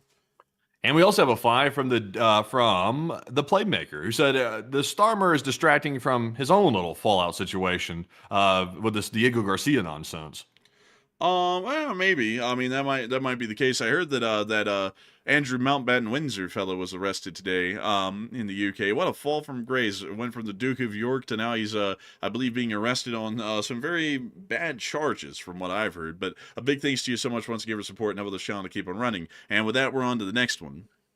And we also have a 5 from Jeremy Jasmine, who said, boy, the people, let's see here. Let's see. They said the people native to Diego Garcia want their home back. The U.S. and UK kicked them out. And your thoughts on that? And when do you want to free Iran? It's unfortunate they were kicked out, but that was about 70 years ago, if I'm not mistaken. So, most of them are probably close to death, and a lot of the people who are their descendants never even lived on the island, highly likely. At this point, it's too much of a national strategic security concern to give back, so unfortunately, that injustice will just have to continue. But I do thank you for the support and helping the channel to keep on running. I hope that does address that well. And with that, we are on to the next one. And our next one goes to Andrew Honeycutt, who puts in a 5. He said, throughout history, the success of any government or empire depends upon control of currency and the value of said currency. And why is the U.S. dollar down? And that's very complicated, Andrew, right there. That's very complicated. I'm not even going to pretend to understand why the U.S. dollar is down the way it is. But I believe at least part of the situation is foreign countries are generally dumping U.S. bonds. That's part of it, I believe. And also, by the way, we are experiencing very large inflation right now. We're still experiencing that. And that is also devaluing the dollar globally. At least that's my understanding of it. But it's way more complex than that. There's a whole backstory to that situation. But Enforcer, what say you? Thank you for the support, and I'd actually have to say I really wouldn't have a good enough grasp to be able to explain that well either. But a big thanks to you for the support and helping the channel to keep running, and we're on to the next one. We also have a 10 from DWRB, who said, in regards to Iran, what kind of power vacuum do you see happening and the effects on the surrounding area and Iran's allies? And could it be another Venezuela and LSA? I would have to say that it really depends on how this plays out, and right now there's a myriad of ways that it can play out, so sadly, I don't really think I'd be able to get into that, at least at the moment right now. But a big thanks to you for the support. I hope that does address that well. And with that, we're on to the next one. And we also have a 5 from Lord Killian, who said, why can't we fly the B-2s from Clark Field in the Philippines? And with the crap I caught in the chat from saying this earlier, this is my last message. Oh, I thank you for the support. and I wouldn't really worry about that too much. I can promise you, after years of taking shit from thousands of people, it doesn't really mean too much. I mean, they just say stuff, like some people say stuff, and it's like, wah, boohoo. It's like, I'm still going to say what I say. You know, it's like, you're not going to beat me down into submission. Like, you know, and also on top of that, it's like, if people disagree with me, I hate to put it this way, but I really don't give a damn. Like, you know, if anything, it's like, hell, you know, get aggressive enough with me, I'll just start beating them back down as well. So, you know, I wouldn't take it too personally. But beyond that, it would be a pretty long flight. It would be about 3,900 miles, and I believe from the Chagos Islands, it's a little bit shorter of a distance. Yeah, it's about 3,000 or so. So that's about the difference there. So I hope that is addressed the best I can. A big thanks to you once again for support, and we are on to the next one. And our next one goes to Robert Krogan, who puts in a 2. He said, not much, but a bit for effort. And I thank you so much for the support, and everything's always a big amount to us, and we always thank you greatly for supporting the channel and helping this thing to keep on running, because if it wasn't for folks like you, we wouldn't be able to make this thing possible and keep the thing rolling. And so a big thanks to you once again, and with that, we're on to the next one. And we also have a 2 from Plazath, and thank you very much, Plazath, as well, for that 2, and we do appreciate that. We also have a 2 from Bruce Lee, who said the Strait of Hormuz is basically 300 with ships. And I thank you for the support, and that's a very interesting assessment right there. And a big thanks to you once again, and we're on to the next one. And we also have a 2 from Trippy, who said the UK won't be, oh, I can't read this one. This one right here. Oh, man, I'll tell you, this is spicy. This is like, this is spicy and jalapeno. This is like, I don't know, Carolina Reaper, perhaps, or something like that. This is spicy, but thank you for the support. Now, we also have a 2 from Trebor, who said, do a poll. Do you live in the USA or other? And honestly, I wouldn't expect people to be honest on that. You're going to have a bunch of people clicking the wrong option, probably. So I don't know. But Enforcer, what say you? Well, I can actually tell you that statistic, at least for yesterday. Let me go to the geography here. And yesterday, around, let's see, 264,000 of our total views were from the United States of America. So the overwhelming majority. So with that, I hope that does address it the best I can. Big thanks to you for the support. And we're on to the next one. We also have a €6 from Jonas, and thank you very much, Jonas, as well. He said, will the 70,000 U.S. troops in Europe be reserved to defend in the Europe and Baltics, or sent to Iran? And in case of Iran war, thanks for your work, guys. And thank you so much for the support, Jonas, and helping this channel to keep on running. And I would have to say that they probably might be shifted on, well, actually, they probably wouldn't be shifted on into Iran, because a lot of them are built into a structured system of U.S. Army, Europe, and Africa. So they probably stay within their theater, which would be Europe and Africa. So big thanks to you for the support and helping this channel to keep on running. And with that, we're on to the next one. We also have a 5 from Nicholas Wilson, and thank you very much, Nicholas. He said, just saying hello from West Virginia, and Q, Control. I'm not going to do that. But anyways, thank you for that support. And Enforcer, what say you? And I thank you so much for the support. And a big shout out to our folks who are watching out in West Virginia. So a huge thanks to you so much once again. I hope that does address that well. And with that, we're on to the next one. And we also have a 2 from Yin, who said, will China go for Taiwan during all of this? I would doubt it. I do thank you for the support and help this channel to keep on running. And with that, we're on to the next one. And we also have a 2 from Bruce Lee, and thank you very much, Bruce, for that support. He said, for the dispute fund via inflatable boxing gloves. And now that's an interesting fund right there, honestly. You know, we actually grew up in a place where disagreements and things like that, you usually, people got a little punchy. Let's just say Dire that way. Consequences, usually. People got a little bit punchy. Let's just say it like that. I remember distinctly, and especially in the school that we grew up in, that there was a small little disagreement over, I think it was something having to do with, I think, where we were going to take our next field trip or something like that. And these 2 gentlemen that I was in high school with that got very punchy. Let's just say that. So it's very interesting. Some people do not take well to disagreement. Some people get very hostile to it. I don't know why. I think there's probably some psychological reasons behind that. But for whatever reason, people get punchy. But Enforcer, what say you? And I thank you for the support, and that is definitely true. And so with that, we are on to the next one.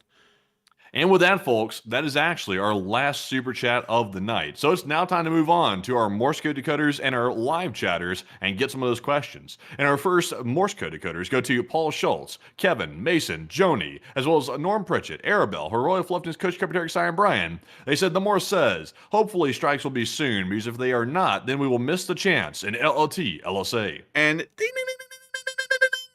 folks, as the sound of money, I got that down on the nail. That's the Morse code message of the night. I got to congratulate you all on the Least Mariner Snow Corps for getting that correct time and time again. And it's truly an amazing and incredible thing to see that y'all have gotten that correct again. A huge shout out to Bruce Lee, by the way, who just threw in a 2 and said, Matt Chat, quick play by Raktar with Dancing Marmot. Sadly, we cannot do that for copyright reasons, but I do thank you massively for the support and help this channel to keep them running. And with that in mind, folks, we're going to be getting 3 live chat questions, and we're going to be rounding this thing on out for the night. And so with that, we're on to the third to last question of the night. And this one goes to Wantan, who said, are you guys excited for aliens? And they might join Ukraine's war effort, LOL. Honestly, Wantan, I'm not really holding out much hope for it, to be honest. At first, I was like, oh, maybe this might be something. But then I got to thinking about it, and also some people brought up some good points. And I was like, I don't know. This seems like it could be a little gimmicky. Excuse me, by the way. Also, by the way, there's some timing issues with it as well, which seem a little bit sus about how they're releasing this. So I don't know. Like, they don't seem to be giving this a seriousness that it would be due. Like, for example, I saw the White House spokesperson putting out like emojis, talking about with a siren emoji and an alien emoji. I'm like, is it really? I mean, it's supposed to be a big announcement. Why are we treating it like it's kind of like a joke? Seems a little weird. But Enforcer, what say you? I say the thing's a load of malarkey. It's just a distraction from other more pressing topics at this point. But I hope that does address it the best I can. And with that, we are on to the next super chat, which is a $5 from a Grain of Salt official who said, I hope you feel better, Enforcer LC. And I hope I do too. I'm trying to get off air as quickly as I can because I'm absolutely feeling atrocious right now. And so speed is generally of the essence. So a big thanks to you so much once again. I hope that does address that well. And we're on to the second to last question of the night. And this one is going to go to none other than, let's see here, Sheldon, who said, with a Russian warship with Iran, could said Russian ship attack one of ours? It could, but it wouldn't survive. And so I hope that does address it the best I can. A big thanks to you for the support and help this channel to keep on running. And with that, we're on to the final question of the night. So who is the lucky last person who threw in the lucky last question of the night? And that viewer is AF Kaplan, who said, realistically, how long can Russia militarily support Iran while still trying to fight Ukraine? And can you read that one again? He said, how long can Russia militarily support Iran while still trying to fight Ukraine? Generally not that much longer. They're pretty much providing absolutely no support to the Iranians as it is right now. It's very limited. So we wouldn't believe that they would be able to provide really any support as the future keeps on unwinding at this point. So I hope that does address that well. And with that, that is the end of tonight's stream. I've got to thank you all so much once again for watching. We've had 17.4 thousand people here at the peak, and we've had 122,000 views over the course of the stream. A humongous thanks to everyone for watching the show tonight. We're always honored to know that so many of y'all consider this channel to be a primary source of news. And of course, we will see you all tomorrow at 10 p.m. Eastern Time to cover the next 24 hours of the news from around the world. And if there is a short war video to be made, I will be the one making that short war video. So with that, good night, good luck, take care, stay safe, Slava Ukraini, Heroam Slava, long live the Leaf Spring Army, and long live the Republic. And with that, folks, we will see you all tomorrow on the nightly war news stream at 10 p.m. Eastern, and also midday for a short war video if there is enough news to cover, of course. And a huge shout out to the 122,000 plus people that were here by the end of the stream, and we appreciate you all very much for joining us once again tonight. And we will be on a very sharp lookout on Friday, which is tomorrow, to see if something's going to happen maybe on the evening or maybe over the weekend. We will have to see. But once again, thank you all for joining us, and we'll see you all then. And of course, Slava Ukraine, Slava, get some rest, and good night.